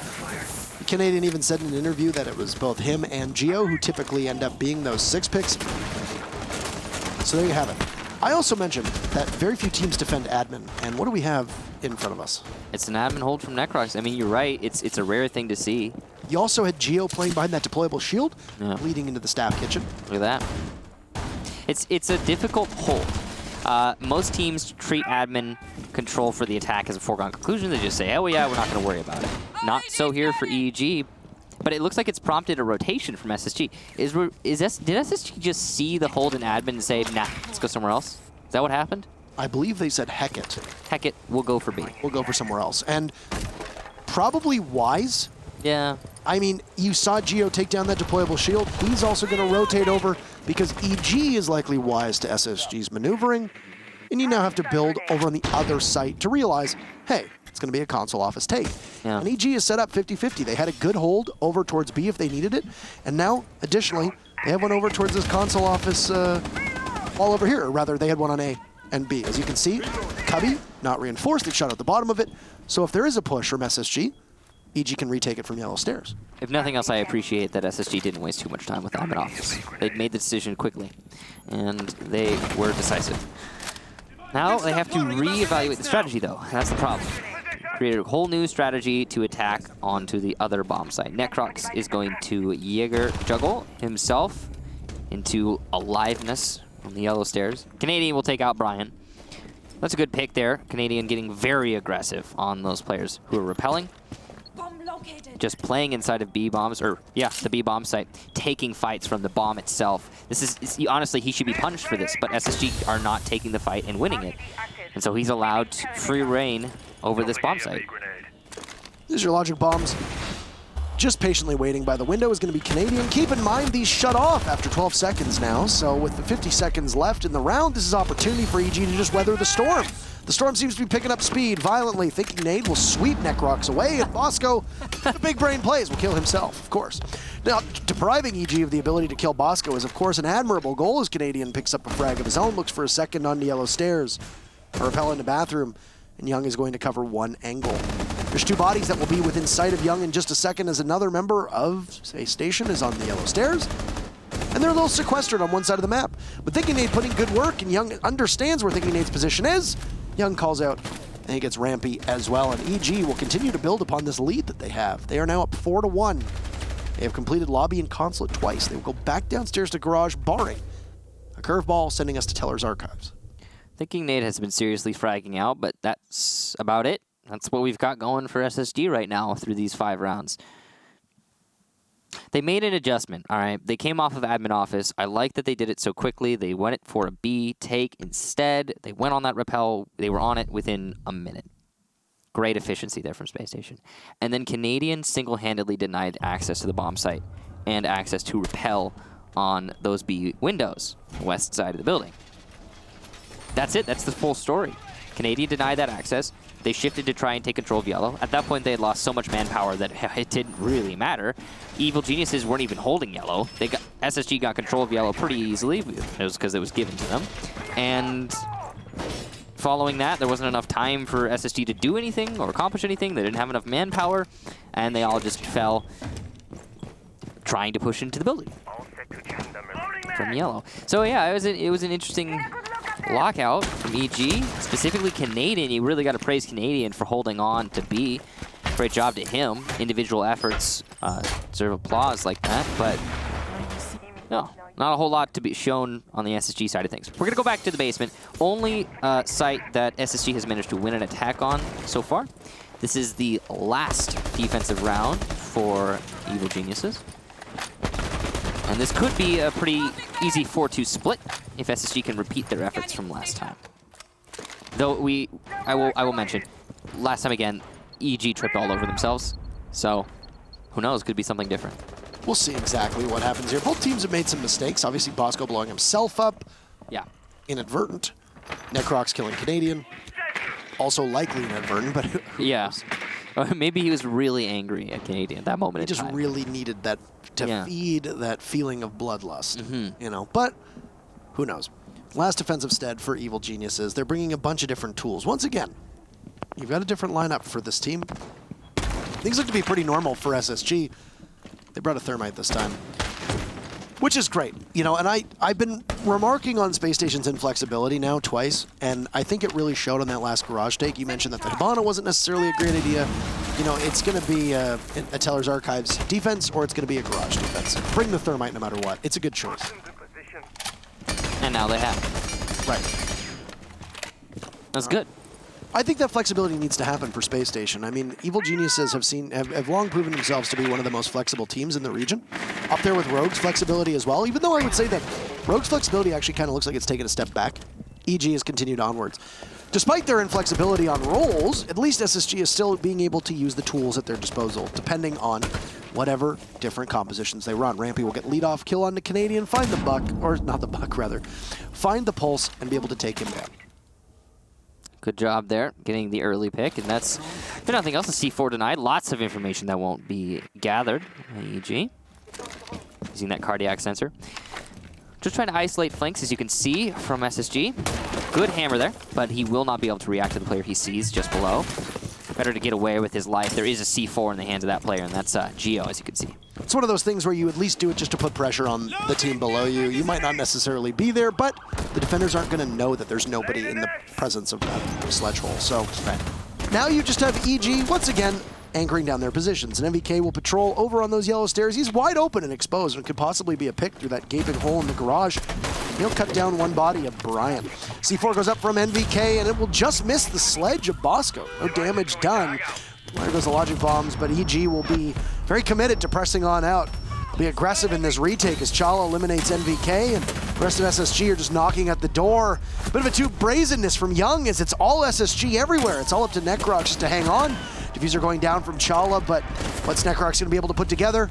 Nothing. The grenade slams that door in Necrox's face, and from the first half, EG will emerge victorious, 4-2, but Space Station has some momentum here now they could possibly build upon as they switch sides.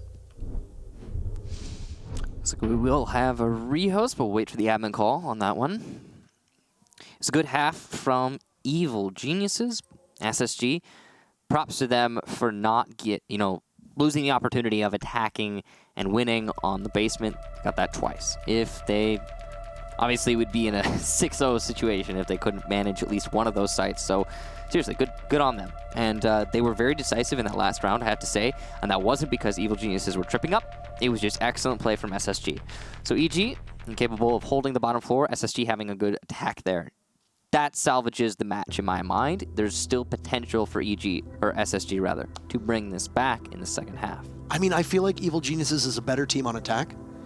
Just from what we've seen of them so far over this season, this could be them running up the score. They always look so aggressive. They're able to take map control very quickly, very well synchronized, and it really plays to EG's strengths. Now, Consulate is a map where you really need to have a good attack in order to prevail. It tends to be a map that a lot of teams will tell you they don't particularly enjoy attacking on. There's a lot of different avenues for the defenders to be able to cut you down if you don't entry together. It's going to put EG's ability and synergy to the test. But still, a 4-2 scoreline. In fact, it's the very first game where the defense has won more rounds than the attackers that we've seen so far today. In fact, the first two maps skewed in favor of the attack. This time, the defense actually walks away with the bulk of the rounds. Is this going to possibly play out in a match that I think might be very close? But I think there's a definitely possibility that EG is just going to move on to attack, mow down SSG on one or two defenses, and that might be it. But, same thing, SSG's defense, typically on Consulate, is quite good. The way I see this going out right now is EG continue with their momentum and carry it forward. Though we have some really amazing performances from SSG. Thinking Nate specifically, I want to point out, has been just non-stop fragging throughout these rounds. He's had a really good first half. And if he can carry that forward onto the second half, I think there's still potential for a close match to be had here. I think SSG has the talent. And while, yeah, they've got the more recent roster change, I don't know. I think they've got what it takes. If they can just be a little bit more focused, I guess. It looks as almost like we have a few of the SSG players kind of not in the right mindset right now. And that's why you were relying on individual plays from Thinking Nade, for example, or Rampy getting some frags here and there to, you know, allow these wins to happen in rounds. Both Thinking Nade and Rampy have had a very impressive day. Yes. Thinking Nade in particular, tasked with getting the diffuser down a couple times and then also trying to clean up in the post plant. I think he's been all over the place in terms of what he's been able to accomplish. And I don't mean that negatively. I think that he's done an exemplary job in all the different roles that he's been utilized in today on that secondary role, using more of support operators, primarily playing the Thatcher in an aggressive way. Brian and Chala have been having a bit of a bad day, but I mean, at the same time, Brian in particular is not really in a job to get a lot of kills or frags, right? Whereas you can't really take that away from him. He's been using his utility as best as he can, although he has had some unfortunate deaths to start things off with. How's that going to work on defense? Because you're going to likely keep Brian on site, which means that he should be one of the last alive through most of these rounds, alongside Chala and Bosco, depending on the way that these teams use their composition. So, I might be mistaken, but that looks like we are going to be seeing Archives Tellers from Space Station. All right. So we're talking about mixing things up, and this is certainly going to stir the pot a little bit. Change the way that EG is going to approach this round. I really want to see how they set the defense up here, because I don't know, it's just a site we don't see very often. One thing that is a staple of this bomb site is that impact hole you can see by the Visa stairs. That is super common. In fact, I think it's an essential impact hole for this site. Allows you to rotate into A, whereas the only other two ways to get in there are through the windows or the doorway, which is just too dangerous, can be easily cut off by the attackers, so that's a nice safe space. It does make it so as a defensive team you need to retain control of Visa stairs throughout the round, though. And that's not the hardest thing to do necessarily, but it's certainly not easy. And the attack can cut that off. SSG have set themselves up in an interesting way. Looks like they're going to try and hold the Teller site from Archives based on those, well, not impact holes, but I suppose shotgun holes were made, constructing the site, or deconstructing the site from Space Station. Castle, I think, is going to perform a very essential function here. We can see he's placed one of his barricades inside Z to try and deny that angle to Evil Geniuses, but of course, Canadian playing Ash, he'll be able to open that up pretty easily. I feel like today we've seen quite a bit of Castle, but I think with Space Station we almost always see him. He tends to be one of the staple operators that they use, especially on maps like Clubhouse and here on Consulate as well. So it's not. I would imagine that we're probably going to see a Castle pick from Space Station on most of these rounds. I could be wrong. Yeah. If history proves to be any indicator of the future, then... Well, certainly this site and the top floor, right? And probably middle floor too if they go there. On middle floor, you just use the Castle likely to try and keep people away from Projector. Or yeah, top floor, hold the roam. When you're gonna just defend over top of that main lobby anyway. Interesting that Canadian decided to breach that instead of using one of his, well, breaching charges. He used the Ash charge. Not necessary, but better safe than sorry, I suppose. If he doesn't have anywhere else to use the utility, so be it. Evil Geniuses continuing to set themselves up around the site, just trying to look for pick opportunities. None have presented themselves so far. This mirror window is going to be of interest to Evil Geniuses. Might give them pause when going for a rush into site. Because it looks like it's a bait setup from Space Station right now. This is a utility dump going on right now. There's a logic bomb that goes off. Gio will also expend some of his Zofia launcher, but that'll be all it takes as both Chala and NVK fall. Nomad is able to establish a couple air jabs before being felled. Young going for the defuse now, but falls off to help the rest of his team. He gets called out, and Rampy picks up kill number 2. Bosco and Thinking Nade are both there to collect one of their own. And Necrox upstairs will twist in the wind. Yeah, so this round so far has been, like I said, a straight bait strategy from Space Station. They left the Teller site pretty open and exposed, said, hey, come and get it.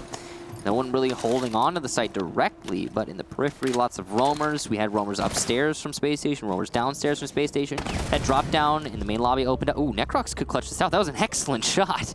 This is actually very winnable. He's got control of Visa, which doesn't amount to much. The diffuser is in the site, though.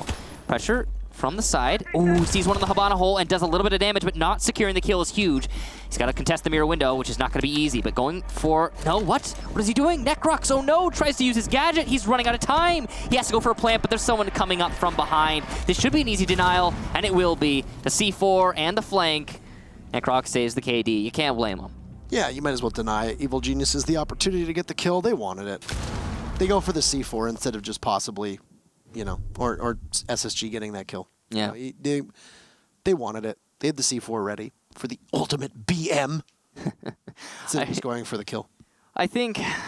It's the equivalent of going up and standing while they're getting the plant down, then just knocking them. Yeah. Then jumping up and down over top of them. You ever seen... Very distinct motion.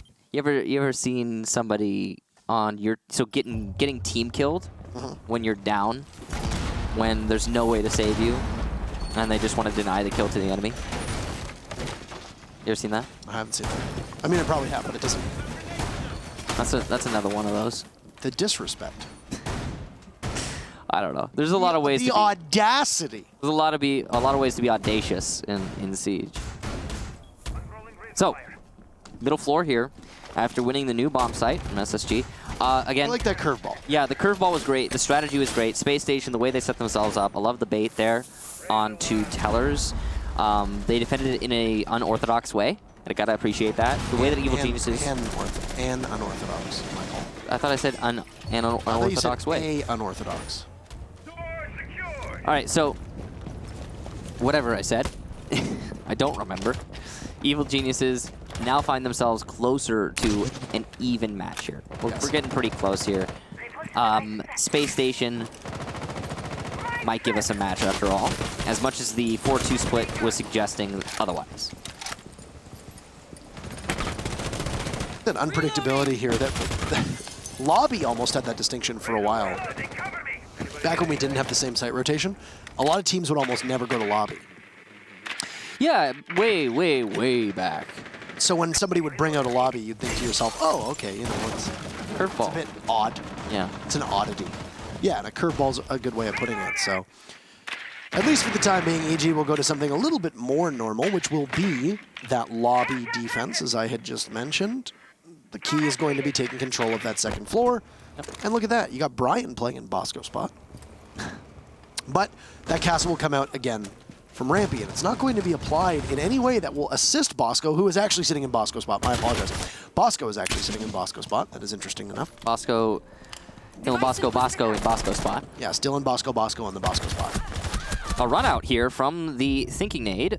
Well, Doc will do a lot of damage, but not secure the kill. Some seriously egregious missed shots there. Geo almost missed that one as well, but Thinking Nade really should have been able to capitalize. Yeah. Necrox is very close to being able to push on in here to Projector, as the explosives from that proximity-based concussive will miss Bosco. Now there will be 3 bodies to pressure him. You got Bosco getting aggressive here. He gets caught in the connector by NVK. That's good damage from the Nomad to be able to dispatch one member of Space Station playing from above. And Evil Geniuses will have an even greater lead. Oh no. Now Brian is in a position to go for a run out. There's a body upstairs on top of that balcony, but Brian will not be able to hit them, as they will be out of view of the smoke should he choose to dive on out. Spinchalo has been tasked with pushing up towards the main door now and possibly try to lock down a push in from anybody on Space Station, or from anybody on Evil Geniuses.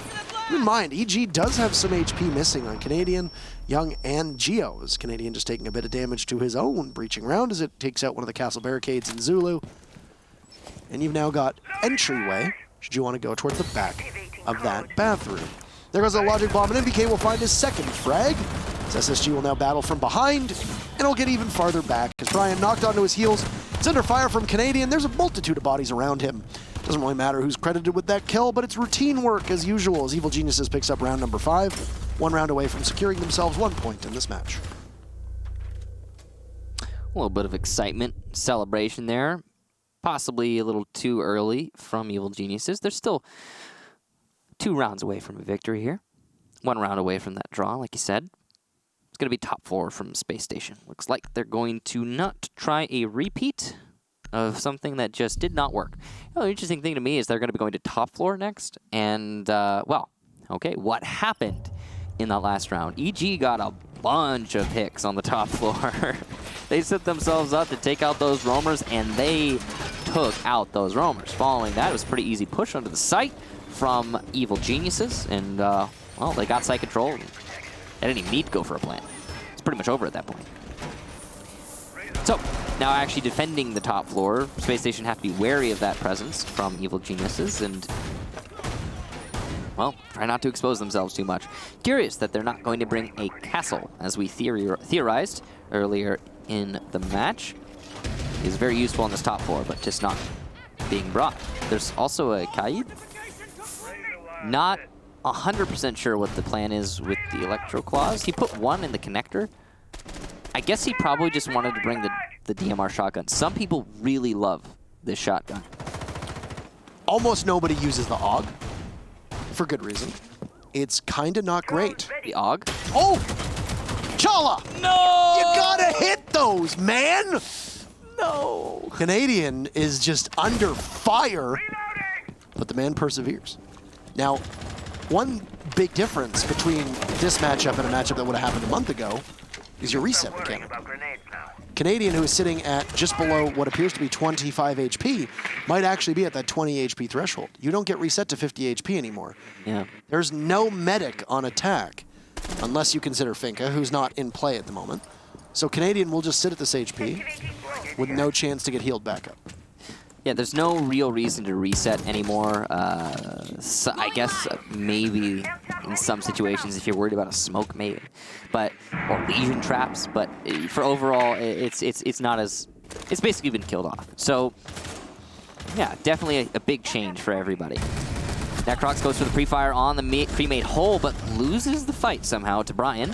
Some sloppy aim on both teams so far. Yep, we've been seeing that so in this match. The DMRs are a struggle. Yeah, Chala really probably should have gotten that kill on the Canadian, just as Necrox probably should have gotten that kill onto Brian as well. Yeah, Bosco's also going to eliminate Geo, so this is looking like a Space Station hold. Pretty well done. Canadian's also low on HP. It's going to be difficult for him to win any of the gunfights moving forward. This is quite an angle from Chala, but he comes off at just the worst moment. I think he understood that he was about to get pressured here. Yeah. Bosco's going to retreat on in. NBK gets taken down. Chala gets Canadian. Finally, it takes you 2 minutes longer. Oof. For some reason, Brian is just unkillable on this desk. No matter who steps into his office, Brian will show them the door. SSG will once again take another round. It's gone back and forth here so far on defense for Space Station. And they'll close that gap a little bit, but not by much. They still trail. Well, that's the worst round we've seen from Evil Geniuses so far. They just got picked off one after another. Everywhere they tried to pressure, losing gunfights. Props to SSG for having the confidence to take them and, well, winning it out. End of story. It was a lockout for Space Station. And we are very close to an even match. Well done for SSG. This seems to be the defensive map so far for the day, as opposed to what we were getting throughout the other 2 maps. It's the opposite of what you would expect when you're looking at Consulate comparing it to Bank and Club. But hey, things change. SSG now going to be going to the bottom floor. This is their first attempt at the bottom floor. So they went to the new site on the first round of their second half. And that was a really interesting round that Space Station managed to win out. The way that they are setting themselves up is quite interesting. Only 1 ACOG being brought. ACOG is very useful on this particular bomb site. Mirror windows are going to be available though, so at least there's that. Lots of information to be gathered here from Space Station. Mirror window most useful though, likely to be the bathroom one, as it will allow for an extended roam from Space Station, assuming it is a bathroom mirror window. We don't actually, I didn't see it, so. Nope, doesn't look like it. Just a reinforced drop down. Yep. Oh, second one going inside a kitchen. Oh, you don't see this ever. So cool. I mean, the way that EG plays Console is they've done it a number of times actually where they haven't ran a hard breacher. So if you suspect that EG is going to run a singular hard breacher, then your reinforcements matter quite a great deal, especially if you're just bringing a singular Hibana, which is typically what EG brings, because they don't really run a Thermite on this map. Good thing that the person who died was Canadian and not young, because then that would have been of grave consequence to Evil Geniuses, but still, Space Station will take an early lead with a great placed C4 that came out and absolutely pulverizes Troy Canadian himself. So great C4 there from Rampy. But keep in mind that if you look at Space Station's lineup, they will have one C4 remaining in the hands of Chala, and that will be the only person with any real consistent plant denial outside of Bosco on the smoke. The Geniuses look pretty far from going for a plant right now. God, that jazz was smooth. It was. You know, I don't think I've ever stopped to listen to it. You should one day. I didn't really hear it very well. It was in my right ear cup, but I could kind of make it out. You should one day. I will one day. One day. Parker. I'm going to go do a custom when I get home. I'm going to do just that. MVK on his drone. And you can see he's got a target in his sights. That target, Rampy, has yet to spot the drone thanks to his optic likely obscuring it. MVK clearly does not know that, though, and both of these players are now aware of each other's location. Hey, he found the drone. Rampy gets it.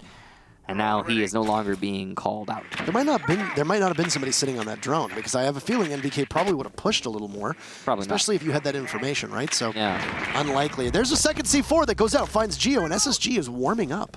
It's taken them a little while to be able to find their footing against Evil Geniuses, but boy, is it working out for the time being. It doesn't even look like Geo was able to use much of his utility here on the site. He can help just lock everybody down with the concussive blasts from the lifeline. NBK, who is seated on those Visa stairs, has fallen off and is rotating to help the rest of his team. He'll go over towards the spiral stairs as Brian had been pushed up, waiting to see if he could find anybody.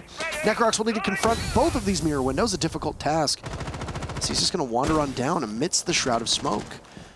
The teammates not too close by, and it'll be all separate pushes from Evil Geniuses with the daunting task of being able to close down on this site. Necrox wanders on in, waiting to see any possible fluorescent yellow as he gets down, and so does Rampy. And it's all up to Necrox. Young is on. Is it going to be a flawless round? Yeah, it is. Put that one in the books. 5 members of SSG are still alive at the end of the round, and would you look at that? They pick up round number 5. We will need all 12 rounds of this engagement between these two teams in order to secure us a victor, and it might end up being a draw anyways. We're very close to it. Oh no, not another draw for Space Station Gaming. No, please. I think that Space Station might even prefer a loss. No, that's going too far. But they've had a lot of draws this season, and that would be a really, really bad result for Space Station if they were to get it here again.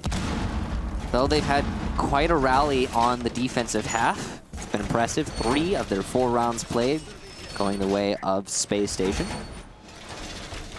They're going to have to continue that now on the middle floor, which is the one site they were unable to defend when attempted last time. I think Nade's going to be putting some bulletproof cameras upstairs. It's going to be heavy roam on the top floor, as we've seen many times before on this site. It's essential that you hold control of the projector for as long as possible to deny an easy entry from the attacking team into the main lobby.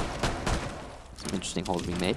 Not really sure what the thought process is. I mean, maybe just a distraction or small. Yeah, okay. Cool. Heavy setup on the top floor, as we just talked about. Rampy playing castle again. Looks like most of his barricades, though, did not go upstairs.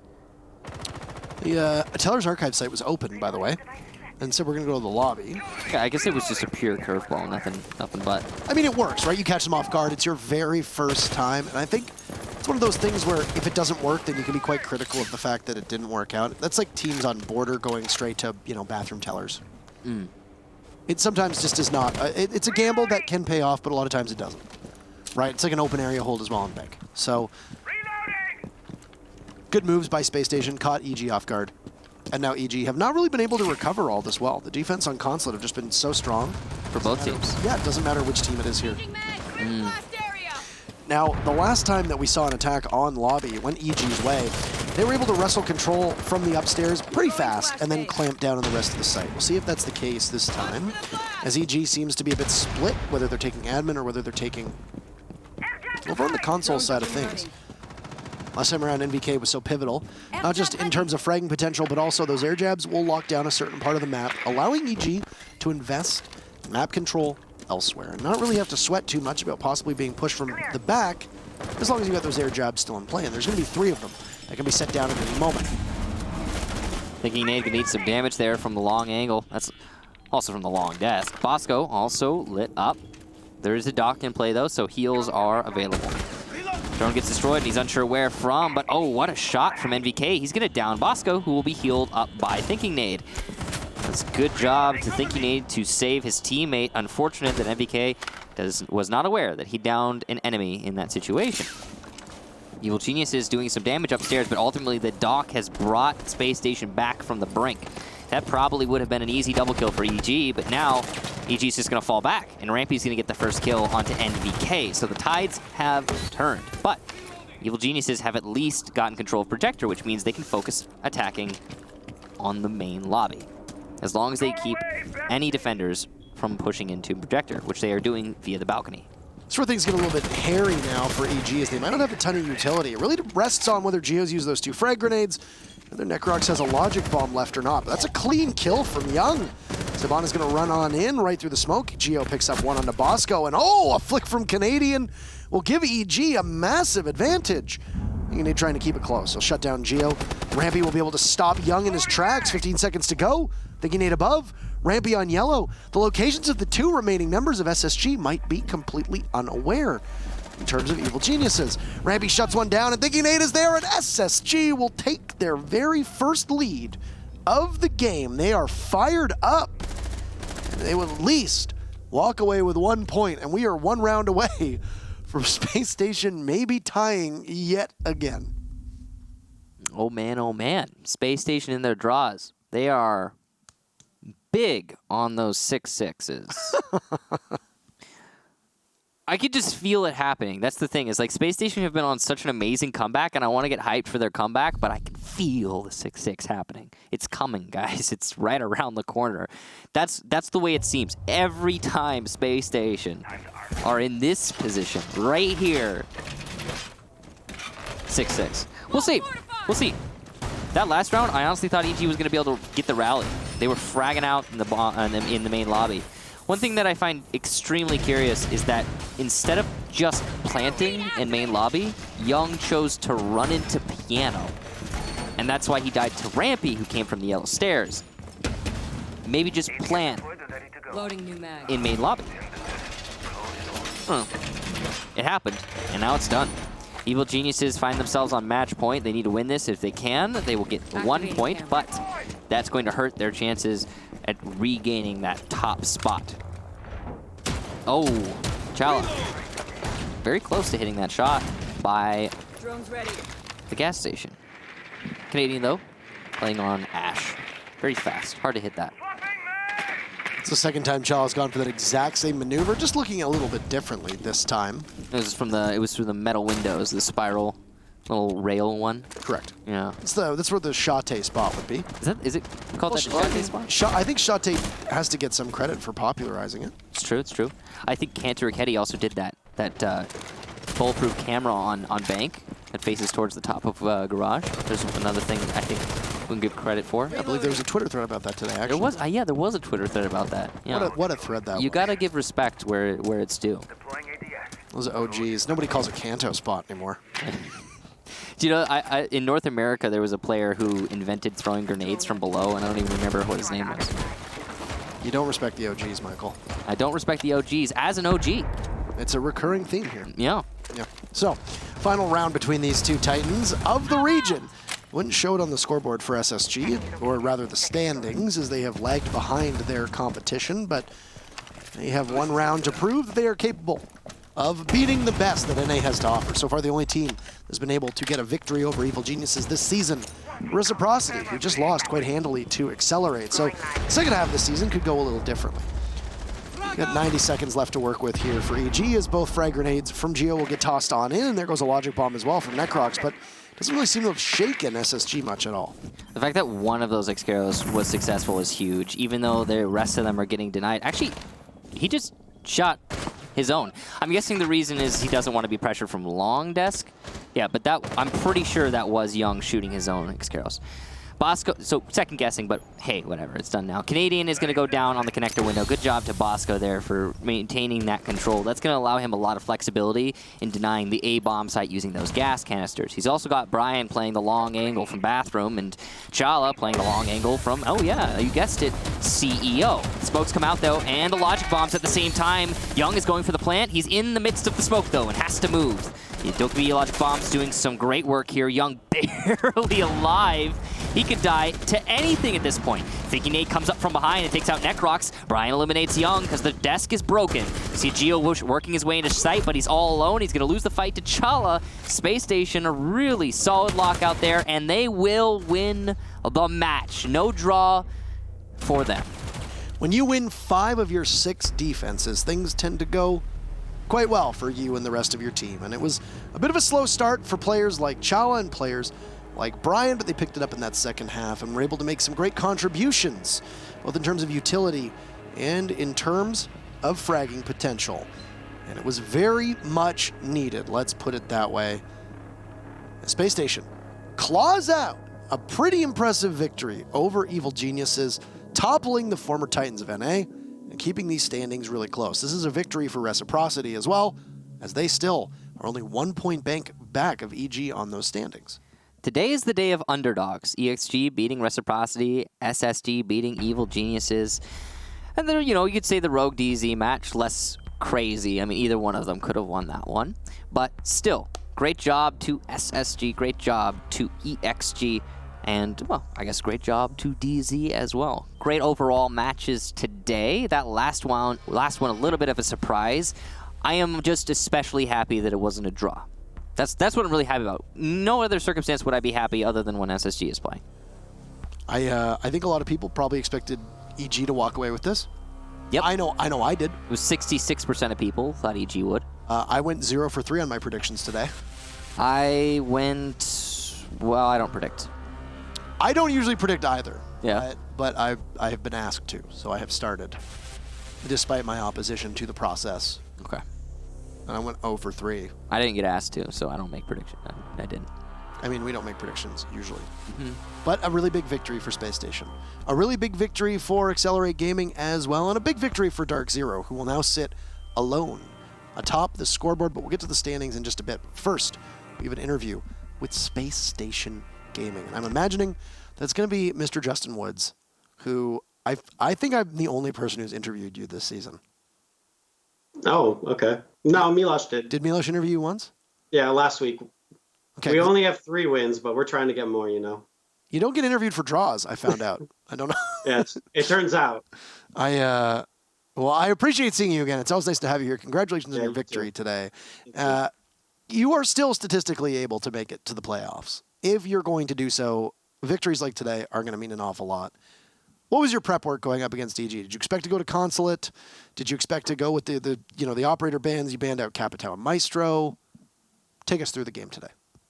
Yeah, we thought that they were going to want to take us there. We didn't want to go there, but we assumed that that's probably where it was going to end up being. I'm not going to tell you the map I wanted it to be, but yeah, this is pretty much what we expected. It was either this or another map, and we were ready with the bans. We thought that, usually people expect us not to ban Maestro because of Redeemer in the past. Like, we always let Maestro through, so we thought that might throw him off. So, yeah, we were pretty prepared for this one. You started off your second half on defense. You went to Teller's Archives immediately.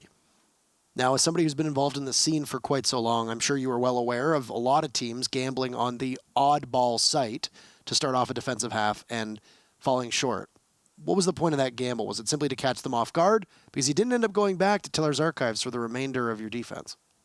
I mean, the whole point is, I think our that site for us is pretty telegraphed. But the fact that we don't have 6-pick and reveal, we knew that they wouldn't know we were going there.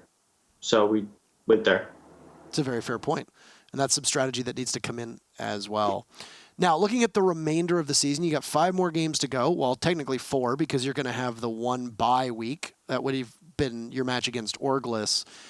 What's your prep work for the next 4 weeks to ensure that you maximize the amount of points? You still got 12 points on the table. You're going to get an extra 3 just from that match or the bye week against Orglis.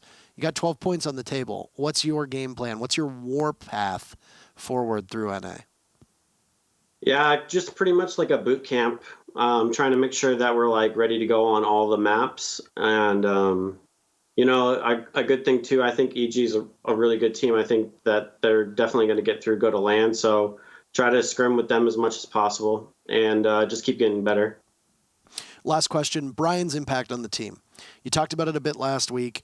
Is it still going? It's still going well. I'm assuming he's still helping with the calls. I'm assuming that he's still gelling quite well with the roster. You put him on solely hard breach on attack, but on defense he showed a little bit of flexibility here, and that's something that you wanted, I'm assuming, when you picked him up. Yeah, exactly. I think Brian can play a lot of ops, and so it kind of like makes us less predictable. Like I was kind of talking about, like try to get rid of some of our old strats where we were a little bit more predictable. I think the big thing really is the fact that the longer that he's with us, the more that he can take over fully on the IGL roles. Bosco is helping him a lot right now with it, but the more and more, like this week, he's like taking over a lot of the role, and it really kind of like frees Bosco up to like make sure that him and Rampy are coordinated and doing whatever they need to do, and not so worried about how the plant's going to go down because Brian's taking full duty on that. Well, that's excellent to hear, and it's good to see him flourishing with the team on his second tour of duty with all of you. Now, once again, congratulations on your victory. Anything to say to the fans, etc., before we end the interview? Like always, thanks for everyone. No matter what team you support, I really do appreciate everyone being here. And then a special shout out to Furious G and Zeronic. Thanks for the votes, boys. The only two people who correctly predicted that you would prevail over evil geniuses, and you proved everybody else wrong. But you picked up 3 big points today, and your trip to the playoffs continues apace. Enjoy the rest of your night, Justin. Thanks, you too. Thank you. See, I didn't say, like, enjoy your next match, and he didn't say you too. Good job. Thank you. It's the little things. They do matter. They do. They build up, too. They really do. Yeah. So, this was a big day for Space Station Gaming. Rogue didn't win. EG didn't win. Reciprocity didn't win. Most importantly, none of those teams got a single point, which means that Space Station's gap between all of them closes a little bit. It's interesting to note that Lycan stated that he thinks that EG is going to make it to LAN no matter what. It means that he doesn't really show a lot of confidence in Reciprocity or DZ the same way he does with EG's roster. DZ right now is in a position to go to LAN and has been flirting with that role for most of the season. Here's your visualization of said standings, so you know exactly where the 7 teams in North America are seated at the end of the day, and those were the standings that started off the day. So Dark Zero is technically in first with 20 points, but Space Station vaulting up to 5th. There you have it. Accelerate also picked up 3 points. I believe Rise Nation should also pick up 3 points, if I remember correctly, for the... So they should, I think they're at 6. So Rise Nation should be at 6, and Dark Zero should be in first with 20 points. So this is not. Just take a. But that's okay. Just take a step back. These aren't the standings. These aren't the full standings. Yeah, Space Station is correct. Those are not. They still need to be updated. That's okay. There's. Don't worry about it. There's some. Don't worry. You check it after the match. Yeah, the website, Wikipedia. They'll be put up on the Rainbow Six website as well. That too. Yeah. So they'll definitely be there for them. But that is NA in the books. Yep. Any takeaways from today? Well, like I said, the day of upsets, 2 matches that went the way that most people weren't expecting. EXG with their win, SSG with their win. Very surprising, that's for sure. They were well played, though, I have to say. I mean, especially in the EXG match, like Achieved, just wow, the frags, and over in the SSG match, Thinking Nade, wow, the frags. There was a lot of impressive stuff happening from both of those teams, and it just goes to show how close North America truly is. And I feel like you can't really count anybody out of the running for LAN at this point, besides maybe Rise right now. The Rise are the ones that find themselves all the way at the bottom still, despite their free win today. And yeah, everyone else, though, it seemed like they're still in the running for LAN, potentially, maybe, possibly. Rise will be at 6 points. Dark Zero is at 20. In second place is EG at 18. Yes. Rise just got their free 3 points to get up to 6, which means that they have 5 matches left. At 3 points a match, they have 15 points remaining, which means that if they win every single game from here on out, they'll sit at 21 points. So, which, as of right now, means that they're still very much in the running. But if EG can get a victory next week, and so can Dark Zero, then that effectively ends Rise's chance at getting in there, because then at that point, there would only be 12 spots remaining, and they'd be 15 points behind. So this just goes to show you how improbable that math is. I mean, even Space Station and Rogue, both sitting at 13, they're 5 points out of a spot. Right. They must win 2 of their remaining 5 games. Rise are fighting not to get relegated. Well, not to go into the relegation. That is correct. Yeah, that's what they have now. So for those that don't understand the relegation process, what it means is that the team that is in dead last place gets auto-relegated. But because Orglis disbanded, there's nothing wrong with finishing 7th place. You don't get auto-relegated. However, you still have to defend your spot against the team that finishes 2nd in Challenger League. So it's not a guarantee that you'll get relegated, but there's a risk, and that risk is something that teams don't want. Yeah, in a way, there is no auto-relegation if you don't look at the fact that Orglis isn't playing anymore as auto-relegation. Basically, the auto-relegation has already happened in North America. We already know who's gone. It was just in a different way, and it wasn't actually auto-relegation. It was just the team. It's gone now. It's like self-relegation. Self-relegation. It's a good way to put it, yeah. Definitely. And Orglis roster, Brian went to Space Station. Yeti is now down in Challenger League. Maman is currently looking for team. You'll probably get one. Acid and Crazy both went to Rise Nation. But there you go. That's it for us. North American Playday number 9 in the books. We'll be back in just under 48 hours with Latin America for their 9th Playday. And it should be both Robert Flynn and Gaston Milos the Medic Finge taking over that broadcast. We'll see you then in just about 2 days or so. Enjoy the rest of your evening.